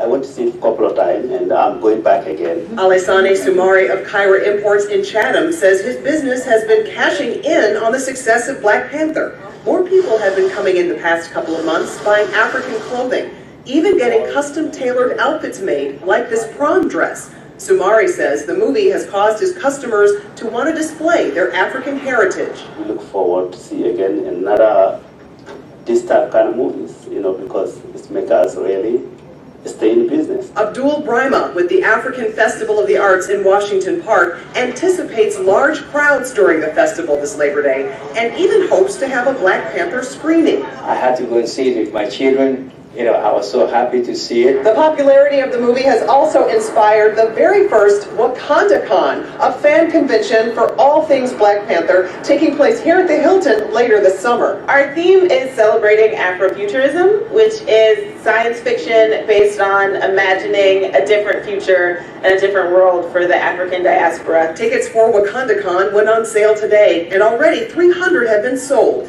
a sign that the movie continues to resonate with audiences. Karen Jordan, ABC 7 Eyewitness News. Okay, so ABC 7 Chicago has an article from April 11th, 2018, just a few days ago. Black Panther inspires African fashions, first Wakanda Con in Chicago. Now some people may say, well, why are you going to have a Wakanda convention? You ain't saying anything with all these Star Wars conventions all over the place, year after year after year, okay? Now, I guarantee there will be African-American vendors there selling their products. You're going to have African-American comic book lines, things like that there. And I'll be there also. I'll be there as well. I'm telling you right now. Oh, I'll be there. Because I'm already on their email list. So I got the email a couple of days ago about this, right? I first found out about this maybe a little more than a month ago. And I went to their website and signed up for their email. So, I'll be there as well. The popularity of the movie has also inspired the very first Wakanda Con, a fan convention for all things Black Panther at the Hilton later this summer. So check out this article, Black Panther inspires African fashion's first Wakanda Con in Chicago. Now, Maya Crown Williams, who many of you know here in Detroit, she does the Mecca Con, African American comic book convention, and she had a screening of the film Black Panther. There have been African Americans who had screenings across the country. They rented out theaters, had screenings, made a profit, made money off of it. But the African American comic book conventions taking place all across the country, those are going to be sold out. Because this film is fueling interest in African American comic book lines, Afrofuturism, things like this. Now, when the movie premiered that weekend on AM Joy, MSNBC, Joy Ann Reid had Erica Alexander on her show. Now, Erica Alexander we saw on The Cosby Show as Cousin Pam, and we saw her in Living Single as Attorney Maxine Shaw. She is a co-founder of an African-American comic book series, and she was on the show talking about it, promoting it. That's just they're going to make some money, okay? So you have African-Americans making money off of the movie, which we should, but the question is, how did you position yourself? Success is what preparation meets opportunity. When you read articles about the film from News1.com, TheGrill.com, YourBlackWorld.net, which I can contribute content for and write some articles for, AtlantaBlackStar.com, Black America Web. Those are all African-American owned and operated. There's ad revenue generated when you click on those ads. That generates revenue for these companies, okay? When they have YouTube videos, and the YouTube videos, they're reporting on the news, and the YouTube video has an ad in it that helps generate revenue. So they're African-American businesses making money off of this. They were running ads on TV One promoting the film. The ads weren't free, you gotta pay TV One. On News1.com, TV One's owned by Kathy Hughes, News1.com owned by Kathy Hughes, okay? On News1.com, the weekend this film premiered, there's a huge ad right on the homepage. That costs money. Okay, so when people saying, oh, the black community ain't making no money, no, you just ain't making any money because you weren't positioned properly. Okay? All right. In Brazil, this is having an impact in Brazil. Okay? It sparked a black money movement in Brazil. Now, we know that Brazil has the largest population of African people outside the continent of Africa. There are at least 100 million people in Brazil of African descent, Afro-Brazilian or mixed. They make up 51 to 52% of the Brazilian population, okay? So there have been articles from AtlantaBlackStar.com and QZ.com, Quartz Africa, all right? QZ.com had an article. The self-sufficiency of Black Panther's Wakanda is inspiring Afro-Brazilians to look to their own. Wait a second, I thought this was just a fictitious movie, okay? This is real. Okay, QZ.com, the self-sufficiency of Black Panther's Wakanda is inspiring Afro-Brazilians to look to their own. And they talk about, there's also an article from TheRoot.com. Black Panther inspires Black Brazilians to occupy white dominant spaces. So they talk about how it's caused Afro-Brazilians to participate in a form of protest called Rosino Protoi, which translates into Black Stroll, S-T-R-O-L-L. And a recent article from the Intercept.com explains this influence from Black Panther has shown up in Brazil in the form of this protest, in which large groups of Afro-Brazilians turn up together to walk about an area. The stroll has a recent history of being a form of protest in Brazil. In the article from the Intercept, one group of Afro-Brazilians coordinated a Rosino to watch the film Black Panther at one of Rio de Janeiro's most exclusive high-end shopping malls called Leblon. As the writer notes, Leblon is couched in one of the most affluent areas in Brazil, and it's also a predominantly white space in a country where the majority of the population now identifies as black or mixed race, okay? But there's also having there's a black money movement that's been created as well, okay? So in this excerpt from the article from QZ.com, it says for Afro-Brazilians like Rodrigo Franca, the success of Black Panther represents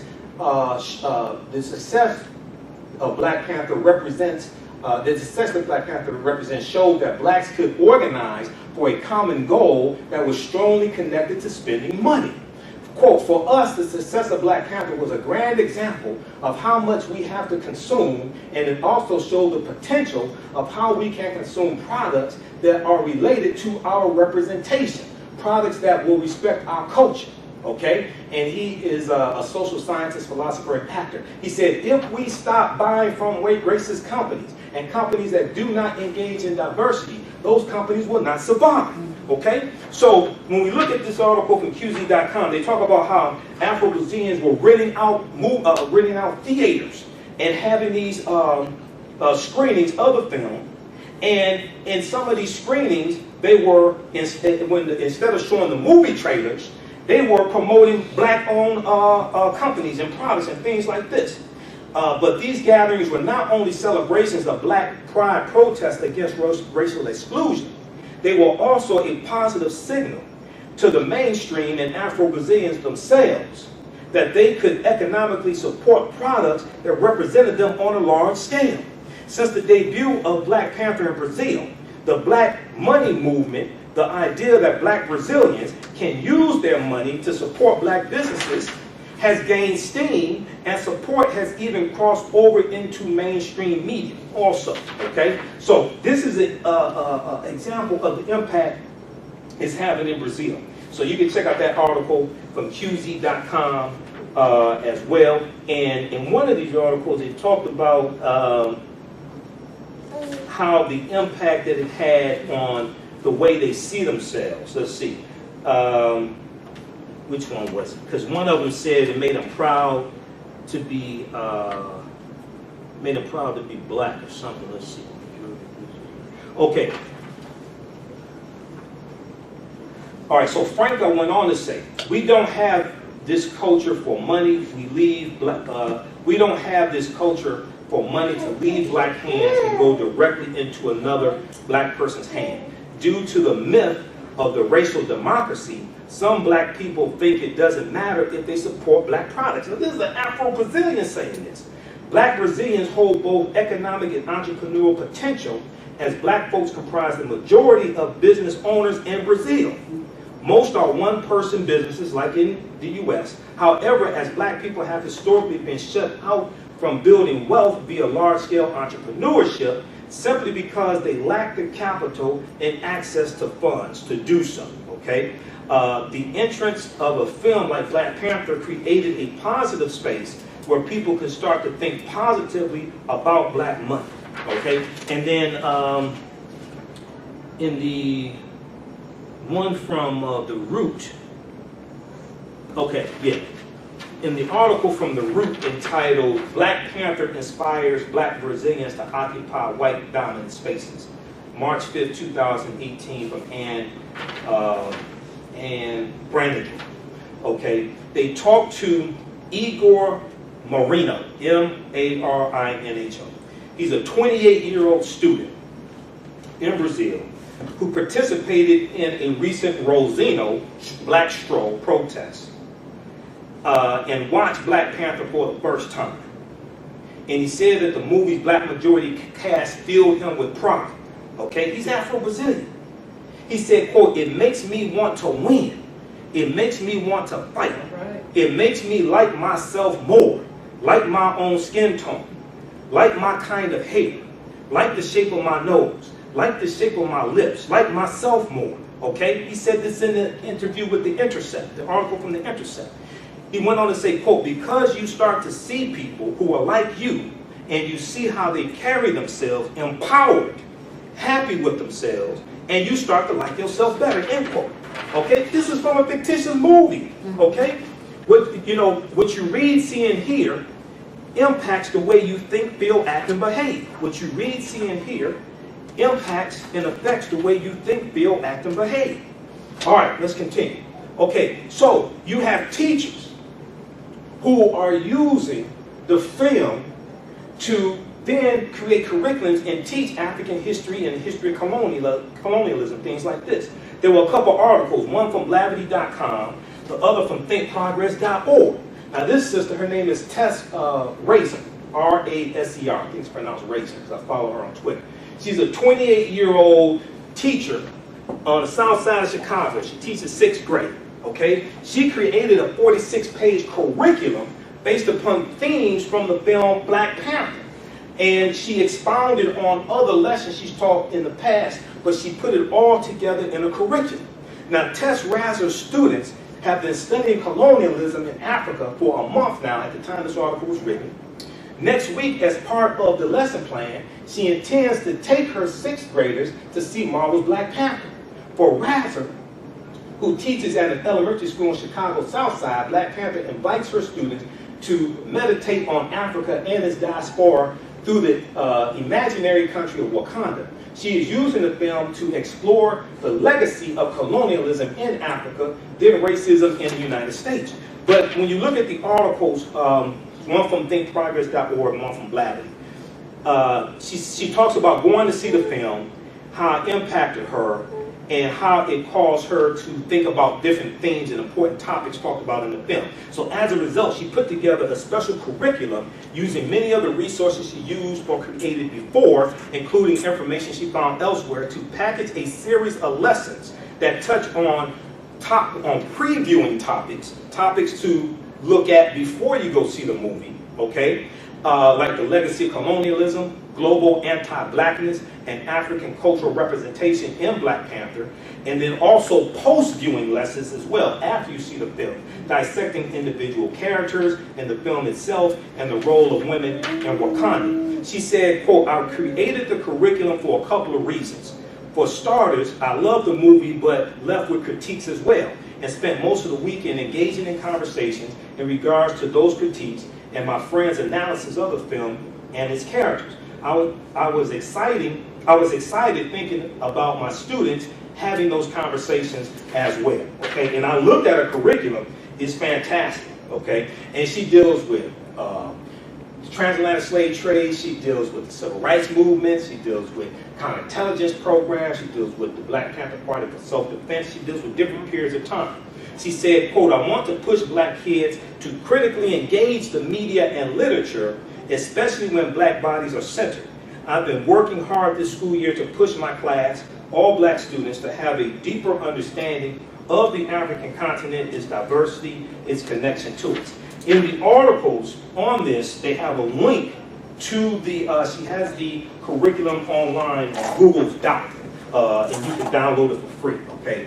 So it's fantastic. And so this is something, if you do homeschooling, this is something you can use in homeschooling, this is something you can use with your children to supplement what's being taught or not being taught in their schools if they go to a traditional school, all right?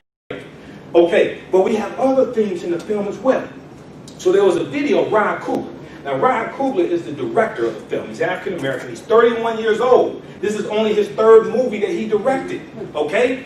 His first movie was Fruitvale Station, starring Michael B. Jordan, who's Eric Killmonger in the film. And that was about the life of Oscar Grant, who was killed by a transit officer. And then the second movie was Creed, which was, I think, the 7th installment in the Rocky franchise, about Apollo Creed's son, played by Michael B. Jordan, right? That's the second movie. Then he got this blockbuster movie that's done $1.3 billion worldwide. It's already announced that Black Panther, they're going to make a Black Panther 2. They don't know what the hell they're going to do. They know they're going to make another one, right? He'll probably be the director there. Just a few years ago, Ryan Coogler was living in his car. He was homeless, okay? So he co-wrote the script along with Joe Robert Cole, who's African American as well, his writing partner, all right? And there's a video of Ryan Coogler explaining the film, and he breaks down this scene. And he breaks down the red, black, and green. And he talks about how the Pan-African flag is red, black, and green, and he says this is why they're wearing green, black, and red here in this scene, okay? He put that in the film. This ain't something that I interpreted. I actually heard him say this, okay? There's a video where he's breaking down the film, and he breaks down like the fighting scenes and how they make different scenes, things like this. This is in the scene in the casino in Hong Kong. when we showed the clip earlier and we saw Ruth Carter, right, who's the costume designer, that sister deserves an Oscar. She deserves everything. An Oscar, Grammy, everything. Whatever she can get, she deserves.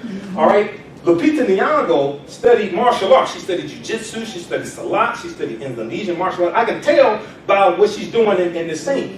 And in the scene in the casino, she's wearing high heel shoes. She takes off one high heel shoe, she hits one guy in the face and does a wrist lock throw on the other one. When she does the wrist lock throw, and they showed it in the, she has one high heel shoe on and one high heel shoe off. And that's hard to do. Okay, when you're not balanced correctly. But this is to put in some work preparing for this scene, okay? And this scene here, Danny Guerrero, General Okoye, is in disguise. That's why she's wearing the wig. She couldn't wait to take it off, though. She thought it was stupid, all right? She weaponized it. She weaponized it. She threw it at one of the opponents, all right? So when we look at some of the African cultural influences, right, and then this is towards the end of the presentation, when we look at some of the African cultural influences, there are a lot of them, okay? Here are a few of them. Now, there was a big article from the New York Times, February 23rd, 2018, the Afrofuturistic designs of Black Panther. This is Ruth Carter, the costume designer for Black Panther.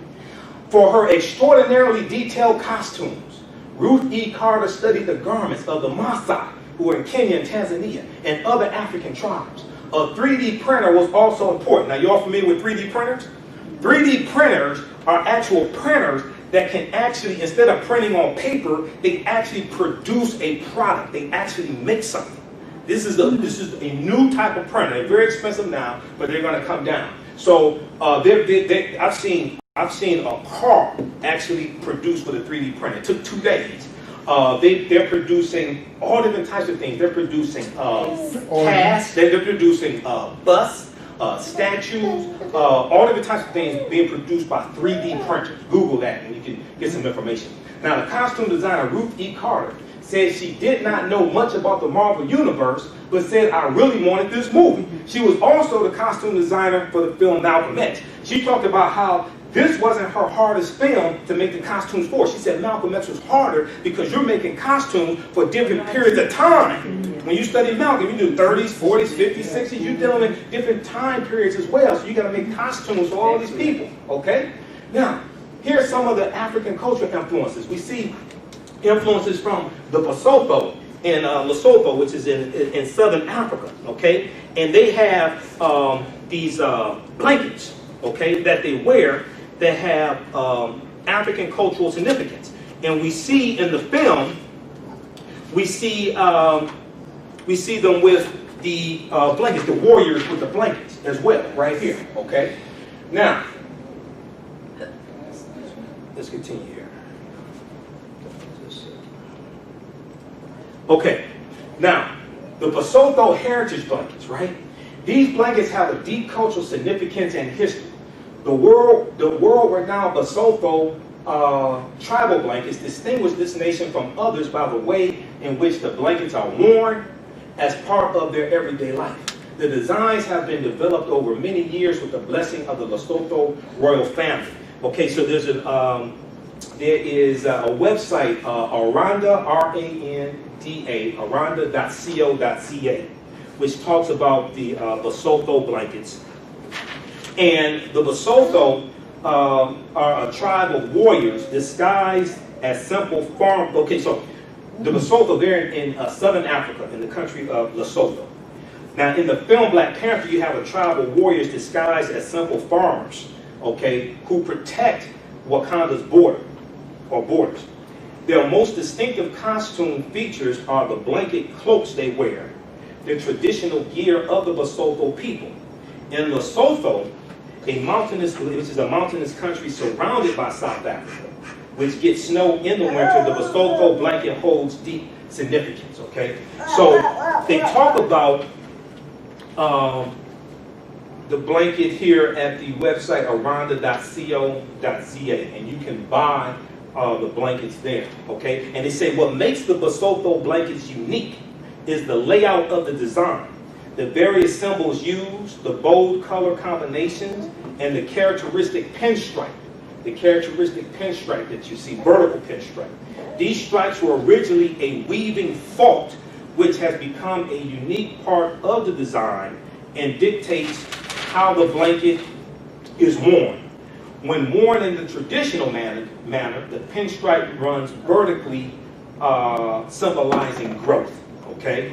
The corn cob that you'll see on some of the blankets, the corn cob is the most widely used motif throughout the range of the Basotho heritage blankets. In Basotho culture, maize, M-A-I-Z-E, is the staple food, and therefore the corn cob is a symbol of fertility and wealth. The more prestigious Santa Marina design features more corn cobs than the everyday wearing blankets, okay? All right, so you can check that out. There's some background information there. But we see this influence from Southern Africa, from the Lesotho, okay? And then we see the Wakandan script from the Nsabidi, which is from Nigeria, the actual script of the Wakandan language, okay? That comes from Nigeria. In several scenes in the movie, the Wakandan text appears on the screen and is inscribed on the walls of T'Challa's throne room. In reality, though, the script draws inspiration from Nsabidi with origins in modern-day Cross River in southeast Nigeria. So far, the Nsabidi symbols that have been discovered number in hundreds, but it's possible even more are in existence. While the script is still sparingly used in Nigeria's southeast, colonization, particularly education and religion, have drastically reduced its use, right? Then we see the influence from the Ndebele, who are in South Africa, but the Ndebele also live in Zimbabwe as well. We see it in the neck rings that General Okoye wears, but the Dora Milaje wear this. Now, the ones that General Okoye wears are gold. The ones that the other Dora Milaje wear are silver. And the Dora Milaje are the African female warriors who are the personal bodyguards to King T'Challa, okay? And they protect Wakanda also. But we see it amongst the Ndebele. Now, the gold rings worn around the necks of the Dora Milaje come from the Ndebele tribe of South Africa, known as Ndezila. Only married Ndebele women may wear the rings, even though they've become something of a fashion trend in South Africa recently. Traditionally, husbands are supposed to provide the rings once they have built a home for their wives. The wealthier a husband is, the more rings a woman has, okay? We see influence from Namibia, from the Ovahimba in Namibia, and the hairstyles. Now, this is a scene straight out the movie. This is from the ritual scene of the combat, okay, to take the throne in Wakanda. And you see this sister here with the locks, with the puffs at the end, okay? And that comes from the Ovahimba of Namibia. Now, one of the elders in Wakanda wears the distinctive locks of the Ovahimba women, sculpted in a type of paste, Otage's paste, made of butter, fat, red ochre, and scented with herbal aromatics, okay? Ovahimba plait or twist their hair into thick locks, often leaving ends to puff, as we see here, okay? Living in the unforgiving desert climate of northern Namibia, Ovahimba also protect their skin with the red Otage's paste. How do you pronounce that word? Crazy. I think it's Otage's or something. O-T-J-I-Z-E. I think it's Otage's or something like that. That's close enough. Yeah. But it's a paste that they use. This is where they get the red tint from, of their skin, okay? This is an Ovahimba woman in Namibia, all right? We see influence from the Zulu of South Africa as well, in the disc-type hat that Angela Bassett wears. This comes straight out of South Africa, okay? So Angela Bassett, as Queen Mother Ramonda, makes an entrance with a large disc headdress. In most of the scenes, she wears a smaller version of the hat, which Ruth Carter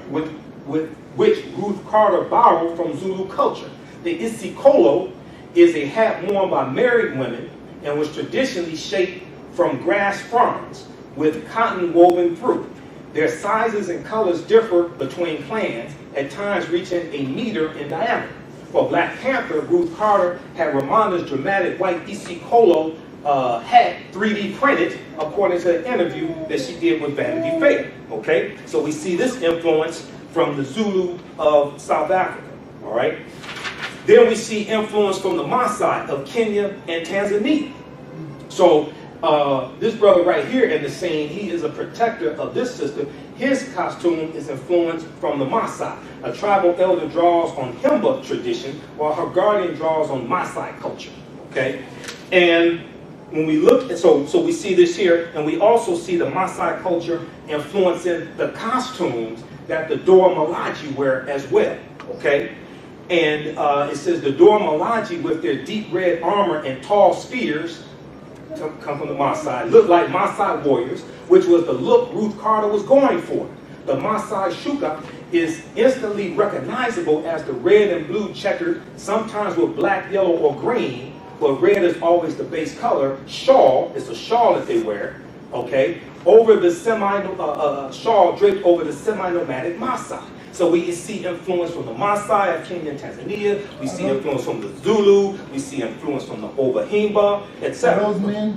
Huh? You have men here and you have women down here. You have men standing up with the warriors with the shields and the spears. Okay? These are men up here.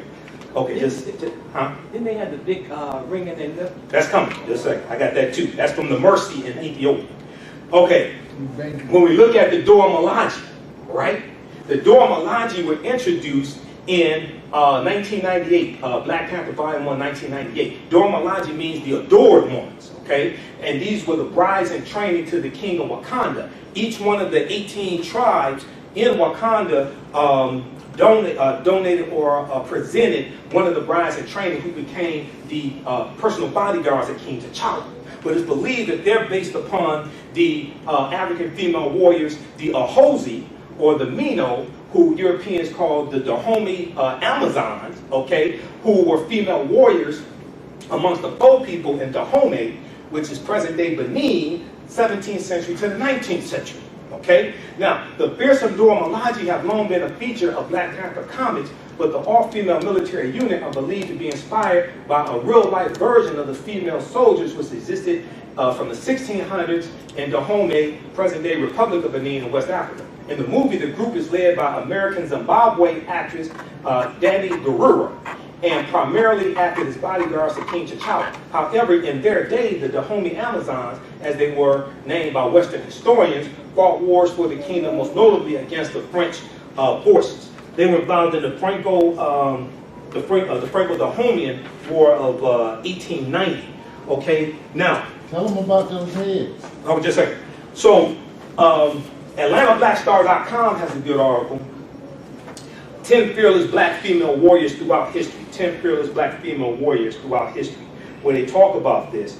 And the warriors were known, they were ferocious warriors with a reputation for decapitating soldiers in the middle of battle, as well as those who were unfortunate to become their captives, okay?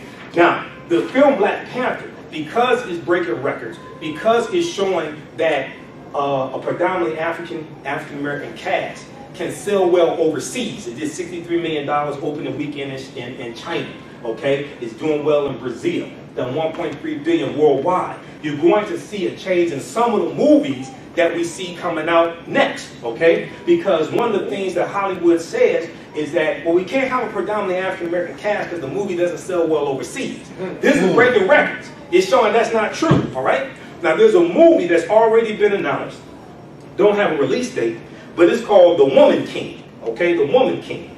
And it's going to be about a real mother-daughter relationship who are the Dahomey Amazons, okay? It's going to star Viola Davis and Lupita Nyong'o. It's coming from Viola Davis and her husband's production company, okay?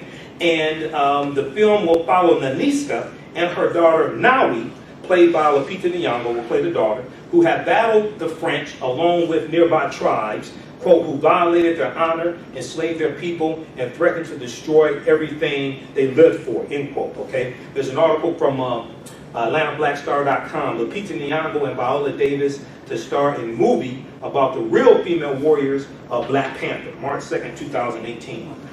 In the article, 10 Fearless Black Female Warriors Throughout History, they talk about the Dahomey Amazons, or Mino, was an all-female military regiment of the Bo people of the Kingdom of Dahomey that existed from the 17th century to the end of the 19th century.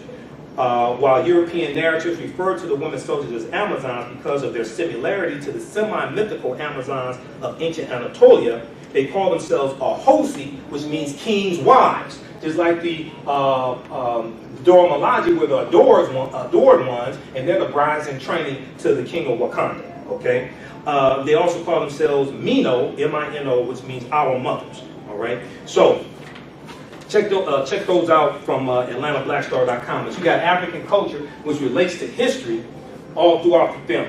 All right, so we see an influence from the Igbo of Nigeria as well, in the mask that Killmonger takes from the museum, okay, I think it's in Britain, England, okay, and uses this when they go to break Ulysses' claw out of the interrogation, okay. In one of the early scenes in the movie, Michael B. Jordan's character visits a London museum for a heist, during which he steals a menacing long-horned mask, complete with a mane. It appears to have drawn inspiration from the Mbedeke, a relic of Igbo origins in southeast Nigeria. Mbedeke translates as time of the brave, and is used during local rituals. While there are various versions, the masks typically depict aggression with features such as horns and bare teeth, okay?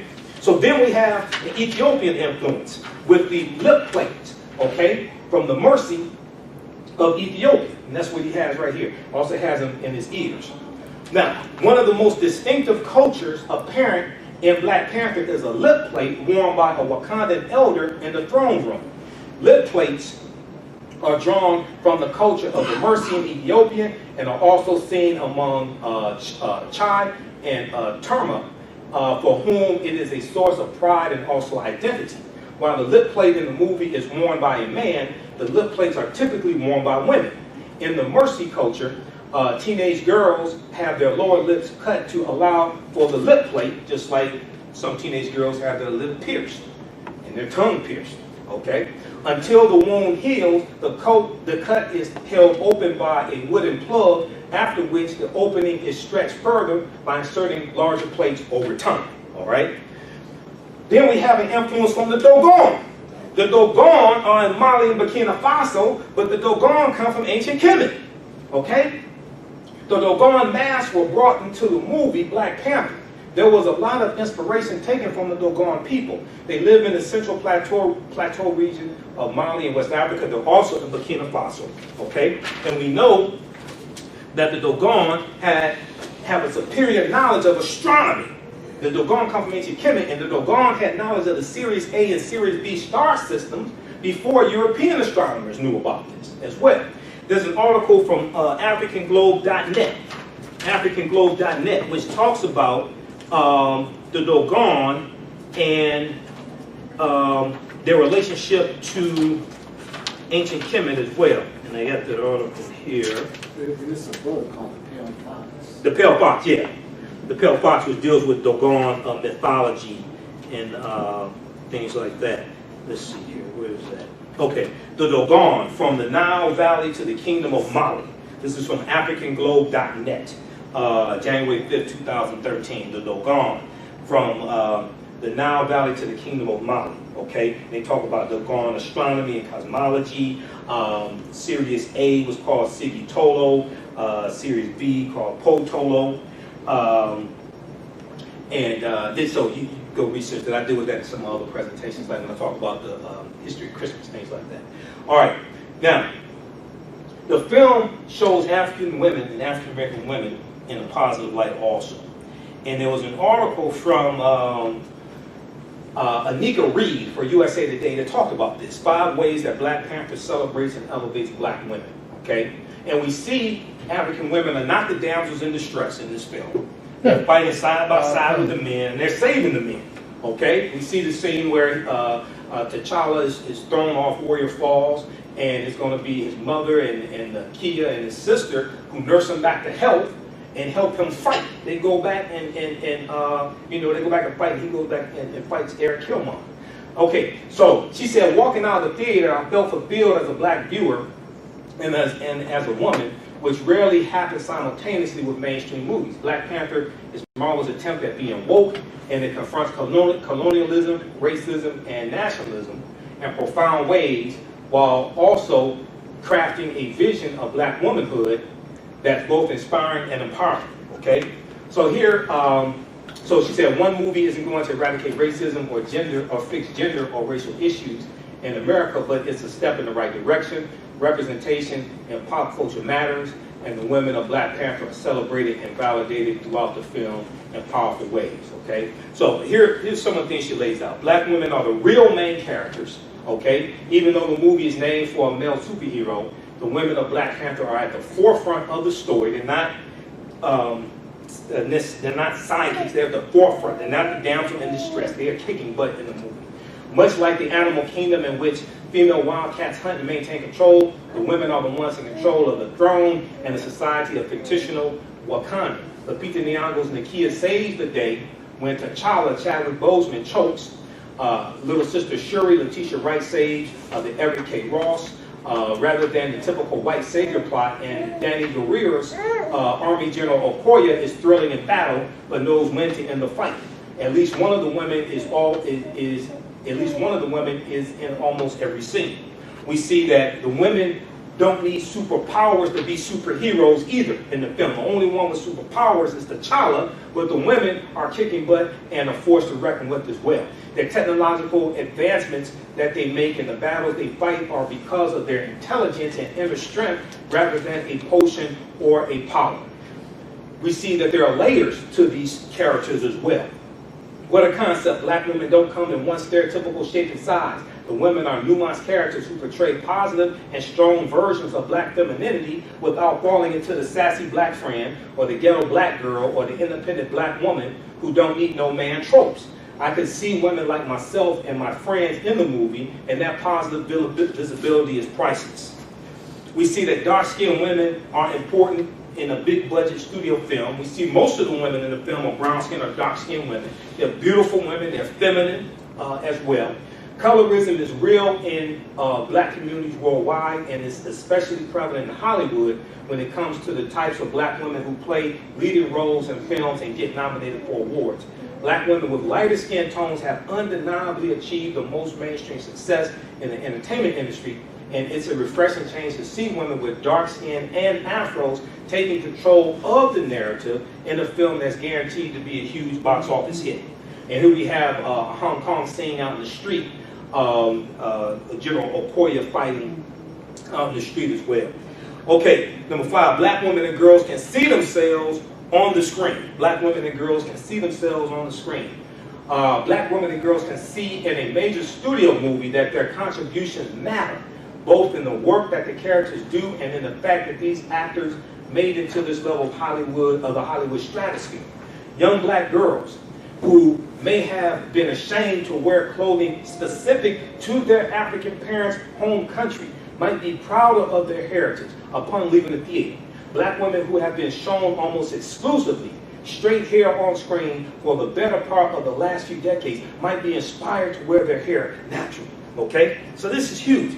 Now, she goes on to say, and if the movie becomes as big a success as predicted, there's a strong possibility that generations of black women and girls will live in a society where it's normal to see a majority black cast in a major Hollywood film. All right? So now, just one second. So now, also, right, they're talking about how Shuri's character, okay, who's the younger sister to T'Challa, can inspire African-American girls to go into the STEM field, science, technology, engineering, and math, because she's the one that created this technology. She's the one that creates the enhancements to the suit. She's the one that creates the sneakers that he wears so he can sneak up on people and they don't make any noise. She creates this technology, okay? So there's an article here, HuffingtonPost.com. Black Panther actress Letitia Wright hopes Shuri inspires more girls to pursue STEM, okay? And in this article, it said she plays everyone's favorite new Disney princess in her breakout Black Panther role. She told Huffington Post how much it meant to both her and the film's audiences for director Ryan Coogler and writer Joe Robert Cole, co-writer, to write Shuri as a multi-dimensional character. The actress also says she hopes young girls will unlock their potential when watching Shuri, especially when it comes to STEM. Well, women of color made up less than 10% of working scientists and engineers in the U.S. in 2015. And when we look at the enhancement she made to his suit, right? His suit stores energy, so when you shoot at it or punch it, it operates based on kinetic energy. It stores that energy. He can release it at any time. She said, I hope it inspires them, and I hope it does so positively. I hope it sparks the next person, okay? So this is an article from Huffington Post, February 21st, 2018. But you have a whole initiative right now, and Verizon was running articles in March of 2017 during March Madness called #WeNeedMore to get more children into the STEM fields. So this was commercials running during the NCAA games, during the Final Four in March 2017. And the commercials starred LeBron James, Adriana Lima, who is a model, and Drew Brees, football quarterback, okay, from the Saints, New Orleans Saints. And they're telling kids, we don't need more athletes, we don't need more soccer players, we don't need more football players, we need more scientists, okay? So Adweek.com had an article about this title, LeBron James and Adriana Lima tell kids to be scientists, not celebrities, in Verizon spot. Millions of young Americans want nothing more than to be the next LeBron James. But the Cavs forward and frequent pitch man has a different message for kids. The world doesn't really need more basketball stars. Drew Brees and Adriana Lima posit that the world doesn't really need more quarterbacks or supermodels either. Okay? So in the commercial, they show you this. They say there are about 2,800 pro football players. There are 850 pro soccer players, 5,800 models, 624 pro basketball players. Jobs in the STEM field, science, technology, engineering, and math, okay? So when you research this, they have initiatives, they talk about how to get this into your school. They have the potential of different jobs in the STEM field. This stuff is off the chart. It makes me want to go back to school. When I look at some of these jobs and the earning potentials, things like this. But this can encourage a lot of African American girls to go into the STEM fields, okay? Yes, sister, you have a question? I had a question about Danny's character, the original character in the comic book. You were talking about the rings around her neck and it being equated with being a wife and her wealthiness, but she wasn't married in the comic book, was she? Yeah, no, but that's just something, a cultural aspect incorporated to the film. Applied to that. I was curious though, because I had been told and I wasn't really sure. I hadn't researched myself, because I am curious about her character and her being chosen by the original writers in the comic to play the role that she did, being such a, I don't really like using the word aggressive, but being such a governing woman. And I was just curious about what she actually was, who she actually was. Yeah, well, she's a personal body. She's like the personal bodyguard of King T'Challa. Right, but her as an individual, she wasn't married. Was she in any kind of relationship? Was she? In the comic book, I was told that she had a same-sex relationship. In the comic book, yeah. So there's a Wakanda, comic book. Forgot the exact name. And in that comic book, she's in a same-sex relationship.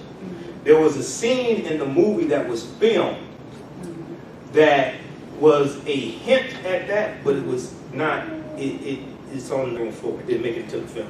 But it was a hit at that. It wasn't overt, but there was a hint at that. Yeah. And I think one of the reasons, I'm glad they didn't put it in, number one. Number two, I think one of the reasons is because the film is PG-13. It's not a rated R movie. It's a PG-13. Being same-sex makes it a rated R movie? Well, it deals with another type of subject matter. So when you have movies, so that may be one of the reasons why they didn't put it in. Because when you have movie ratings, the ratings are based upon the subject matter in the film. It's based upon the subject matter, it's based upon the type of violence. Like in the film, you didn't have a lot of blood and guts. You see them fighting, but you don't see a lot of blood and guts in the film, because it's PG-13.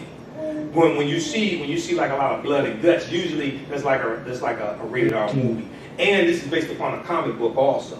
Okay, so most of the Marvel movies have been PG-13. Most of the Marvel rating on them. Because they know a lot of kids are going to the films also. All right, let's continue. Okay, so one of the things that you probably hear about, one of the things that you notice in the film, is that the women in the film have natural hairstyles as well. Okay, now here is Kathleen Cleaver from the Black Panther Party for Self-Defense, former member of the Black Panther Party for Self-Defense. This clip is about a minute.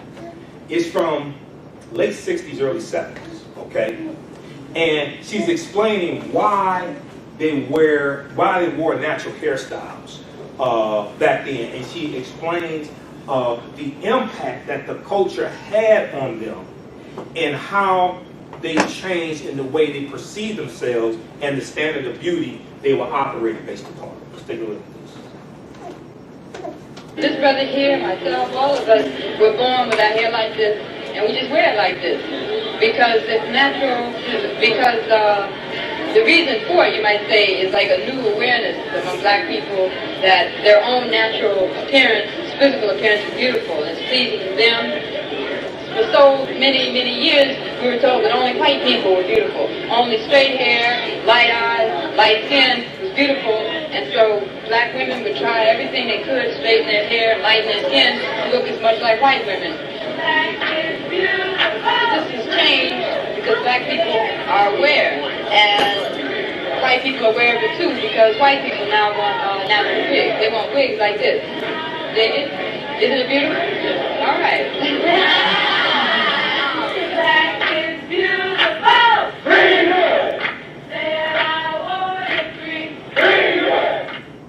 Okay, so she's talking about the impact that the culture had on them and how it changed the way they saw themselves, what they felt was beautiful. Okay, all right. Now, Lupita Nyong'o, who plays Nakia, she was on Comedy Central, the Daily Show on Comedy Central, interviewed by Trevor Noah, and this question came up. You know, there are no women with straight hair in the film Black Panther. Okay, here she explains why.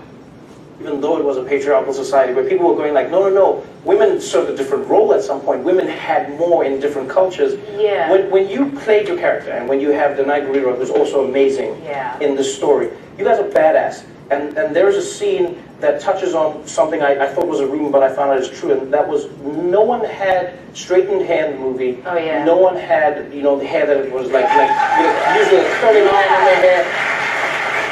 Why was that so important? Is that something that's important? Well, I think it goes back to what is innately considered beautiful on the continent. You know, before the advent of the white man, black people on the continent were doing all sorts of things with their hair, right? So the idea of extensions and all that is not new.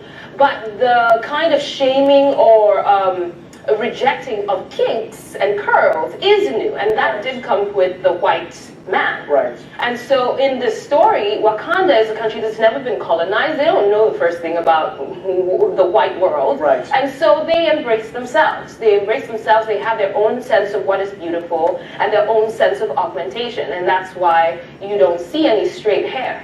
And you feel people connecting with this movie in an authentic, and also I want to say like a beautiful way, because it's not anti anything, it's just pro. It's pro, it's enjoying being black, it's enjoying all different aspects of being black. Yeah. I've noticed people in the streets becoming Wakandans. Oh yeah. Which is fun. Yeah, like Roy for instance went out to a Foot Locker, and then when he was done, the guy was like, "Have a good day, brother." I was like, this is like people are doing this now in the streets. I know. Have you noticed any of that? Oh my God, yeah. So yesterday I took a walk. It was such a beautiful day yesterday in New York. And I was undercover, and I took a walk to the park, and I came across this group of teenagers, and they were all barking like Mbaku. So they were there's like a gorilla. It's a gorilla tribe that's powerful, and there's like the epic like the exactly, and they were doing that. And I was just so amused. I was giggling to myself, and they were like, "Oh my God!" One of them hadn't seen the movie, and they're like, "You gotta see the movie so that we can make memes and shit." Yeah, it was incredible. Is it a little bit strange for you? You were 12 years a slave. Yeah. Right? People would come up to you and be like, "Oh, Lupita, that was amazing. That was a fantastic portrayal." And now you're in what was supposed to just be a superhero movie, but it feels like for this movie, people are asking you the deepest questions about blackness, and African culture, and does the movie fix every single problem that black people face, and will this fix the errors of the past? It's a little bit overwhelming and lopsided for you. It truly is, and I thought, okay, I did 12 years a slave, and the kinds of questions I got with that were deep, and you know, I had to almost like study before I did my press tour. And then with this, I was like, this is easy. It's just a superhero movie, you know, I'll just talk about like liftings or something. But then the questions are extremely deep, and people are really relating to this on a very deep level. I feel like I need a PhD just to like answer people's questions. Right. Okay, so there she is talking about explaining why there was they had natural hairstyles in the film. Okay, now operating based upon the African standard of beauty, and this is not an attack on anybody, but it's understanding. Once again, they had never been colonized, right? So they're operating based upon the African standard of beauty. Okay, all right. So here is another scene from the film, and here you see they're wearing the blankets. The so-called blankets. You see the vertical stripe here.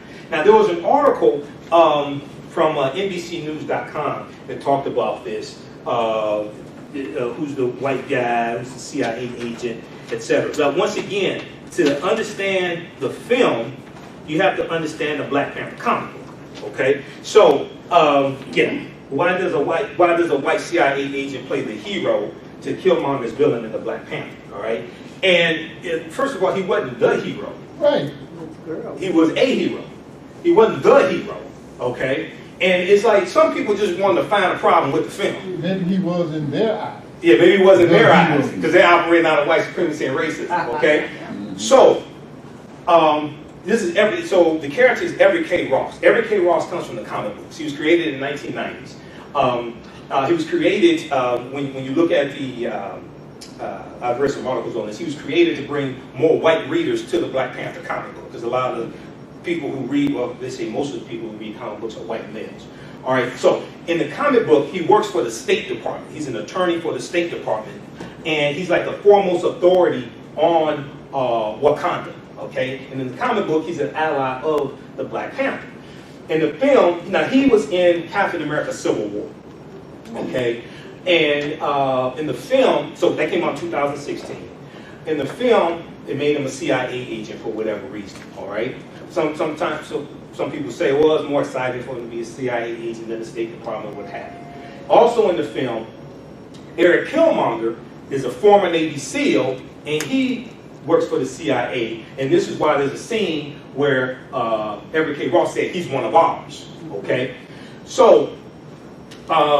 People were saying, oh, well, he's the hero, blah, blah, blah, and the CIA was involved in killing Patrice Lumumba and all this. Okay, he becomes an ally in the film, an ally of the Black Panther.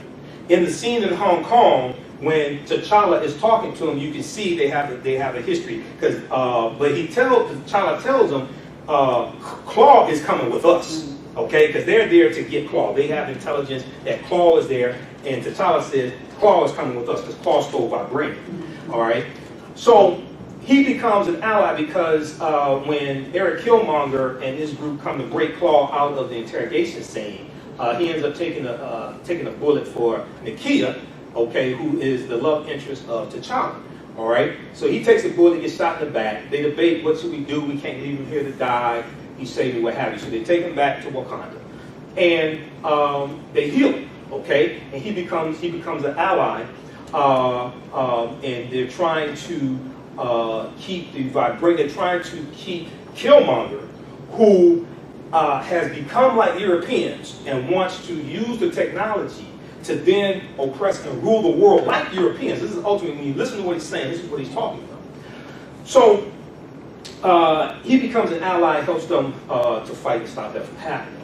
Now, some people say, oh, well, the movie promotes the CIA. Well, the movie doesn't No, I don't think the movie promotes the CIA when you study it. If you look at during slavery, you had African-American abolitionists that worked with white abolitionists. It doesn't mean that the African-American abolitionists supported white supremacy. It doesn't mean that they believe in white supremacy. It means that they found some allies to help them fight against white supremacy, to fight against it, okay?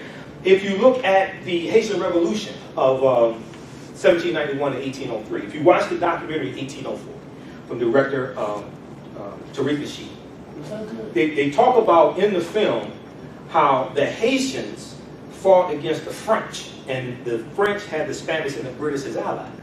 But the Polish were also allies of the Haitians to help them fight against these other Europeans, okay? The Polish are never said to be the heroes.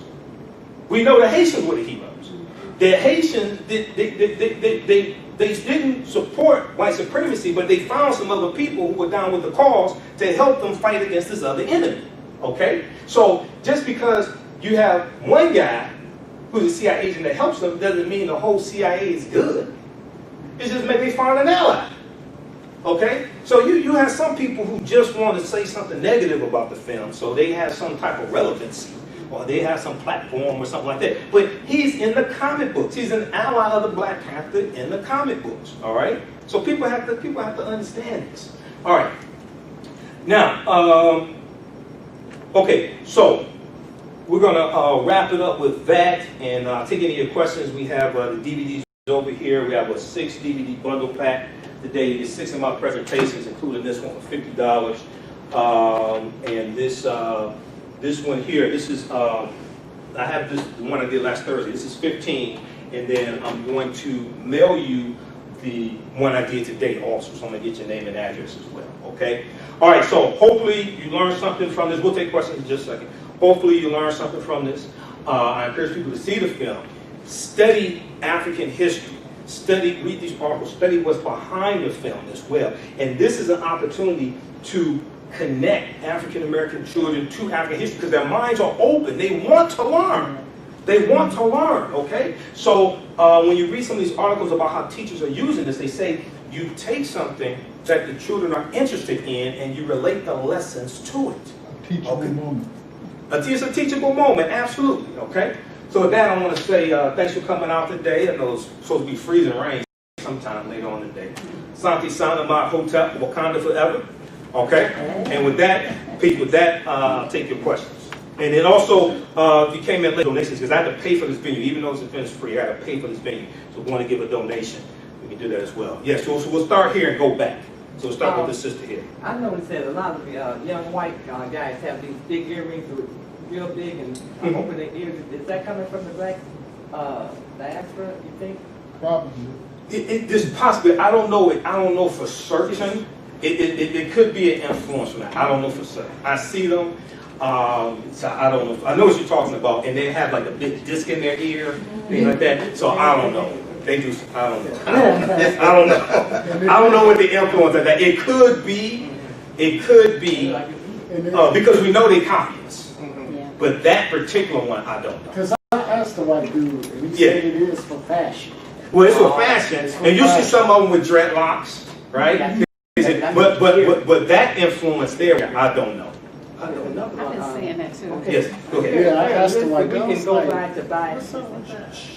They said this we could go by to buy black because we don't really know what not to. Yeah. So there's some online directories. Okay. First, you can check out WeBuyBlack.com. WeBuyBlack.com. That is like a African American version of Amazon. WeBuyBlack.com. For some directories, you can look at Let's Buy Black. Let's Buy Black.com.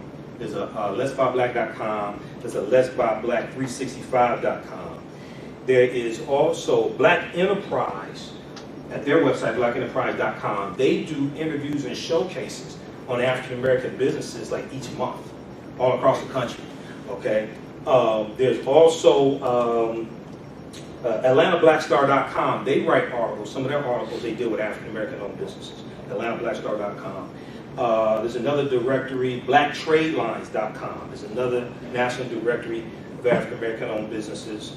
So those are just a few. Some of those directories, they have apps you can download to your phone also. Okay, as well. One last one.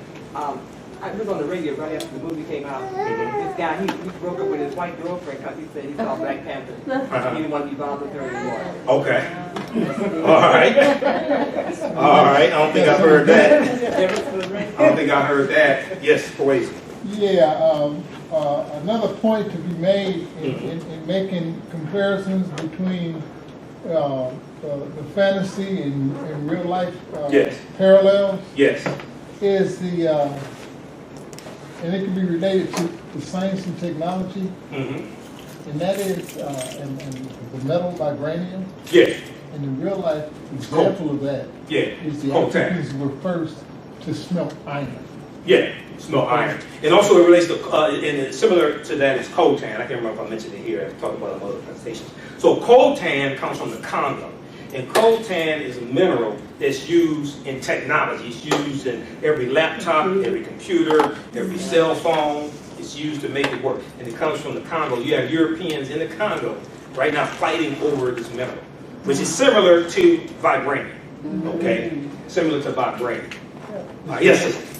Do they use the word vibranium as derivative from the word vibrations? Like just now, I don't know. Being a metaphor, period, not even an actual tangible. I don't know. I know there's a relationship between vibranium and uranium. There was another article I was reading about the origins of them using the term vibranium in the comic book and how it related to the mineral uranium. But vibration, I don't know. I've been searching for some of those things. They used it in the movie. It was also like if you don't have access to anything, you know, in your hand, you take your energy and use. Yeah, it's just vibration. I don't know about that. I don't know. Yes, brother. Well, I was going to answer that question. Go ahead. Because I'm a nerd. I read the comic books. Yeah, it is called vibranium because it does vibrate when it gets struck or hit with something. Yeah. It takes in that energy by vibrating. Right. So it doesn't crack. Okay. Yeah, so it kind of dissipates the energy. Yes. Yes. Okay. Absolutely. Thank you. Did I see another hand? Kuwait. Yeah, you had your hand up. Did I answer your question? Oh yeah. Okay. Yeah. You know, you so. Yes, brother. Go ahead. So you know the whole Wonder Woman thing is they got all that from these woman warriors. Yeah, the Amazons. Yeah. So why? She's an Amazon warrior. She's actually the Amazon. Yeah. Why, okay, like why when they always talk about Amazon, they always talk about like women being like 6 feet tall. Like she's an Amazon. Like that always. It comes from that. So you have mythology that gets incorporated into the lexicon, and it gets used generation after generation. People don't know why. It becomes the norm. Yeah, it becomes people don't know why. It's just like, or it may be mythology, or maybe after a real person, like the term boycott. People use the word boycott, but they don't know the origin. That comes from Charles Cunningham Boycott, who around 1880, 1881 was an Irish land agent who was trying to get more money from his tenants, and they took actions against him to ostracize him. Okay, and the actions they took against him became synonymous with his last name, boycott. And this is why when you have economic withdrawal strategies, they're called boycotts today. That comes from Charles Cunningham Boycott in like 1881. But people don't know that. So you have these words, they're either from mythology or they're from real people, what have you. But they get put into the lexicon and handed down generation after generation. And people don't know why. Boycott again, where does it come from? That comes from Charles Cunningham Boycott, who was an Irish land agent in around 1881. He was trying to raise the price for his tenants, and they took economic actions against him to withhold payments.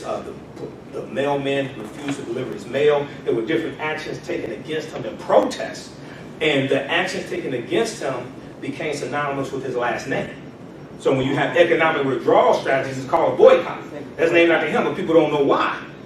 Okay? It's just like the term gerrymander. That comes from a politician, I think named last name Jerry and Salamander. Okay? Because that was the shape that the district was going to be redistricted in. It was shaped like a salamander. Okay? So Jerry and Mander. This is where this comes from. And so sabotage. Sabotage, yeah. So when you study the origin of a lot of these different words, they either relate to history, historical people, or they may relate to mythology. Okay, but people don't know why. All right. Did I see another hand? Okay. Yes, brother. I have a question. Go ahead. The warrior women, them Dynamite. The homemade? Yeah, the homemade. Okay. I think I read something about them. Did they have a vow of chastity that they will not get married? They stay virgins their whole lives. They just serve the king. In the comic book, the Dora Milaje did. With the homemade warriors, I remember reading, but I can't remember if they did. But in the comic book, I know they did. The Dora Milaje did in the comic book. With the homemade warrior, I don't remember. Yeah, I've read about it, but I don't remember if they had. No, I think they did actually. I was reading an article about that. I think they did have a vow of chastity. I think they did. Typically, at the foundation of most African cultures, you won't find them moving away from human activity that allows them to procreate. In other words, chastity, celibacy, and things such, that's not a part of African culture. Yeah, with them, I know in the comic book they did. With the Dora Milaje, with the homemade warriors, there was another article. I was reading something else about them, and I think it said something about that. I can't remember. I have to look at that. There was another article that I saw about that. From, I don't know, I had so many articles on that now. Okay. All right. So look, we'll wrap up with that, and then we have this presentation on DVD. Take debit cards and credit cards also. Oh, Sunday night. Okay, so be sure to listen to my radio show Sundays, 9 p.m. to 11 p.m. On 9-10 a.m. the Superstation and the African History Network show. So we'll be on live tomorrow night. We'll be on live because I know I'm in Cleveland on the 29th, Sunday the 29th, so I can't do it live then. So we'll be on. All right. So did y'all learn anything? Yeah. Okay. All right. All right. Good. Thank you. I appreciate it. Thanks for coming out.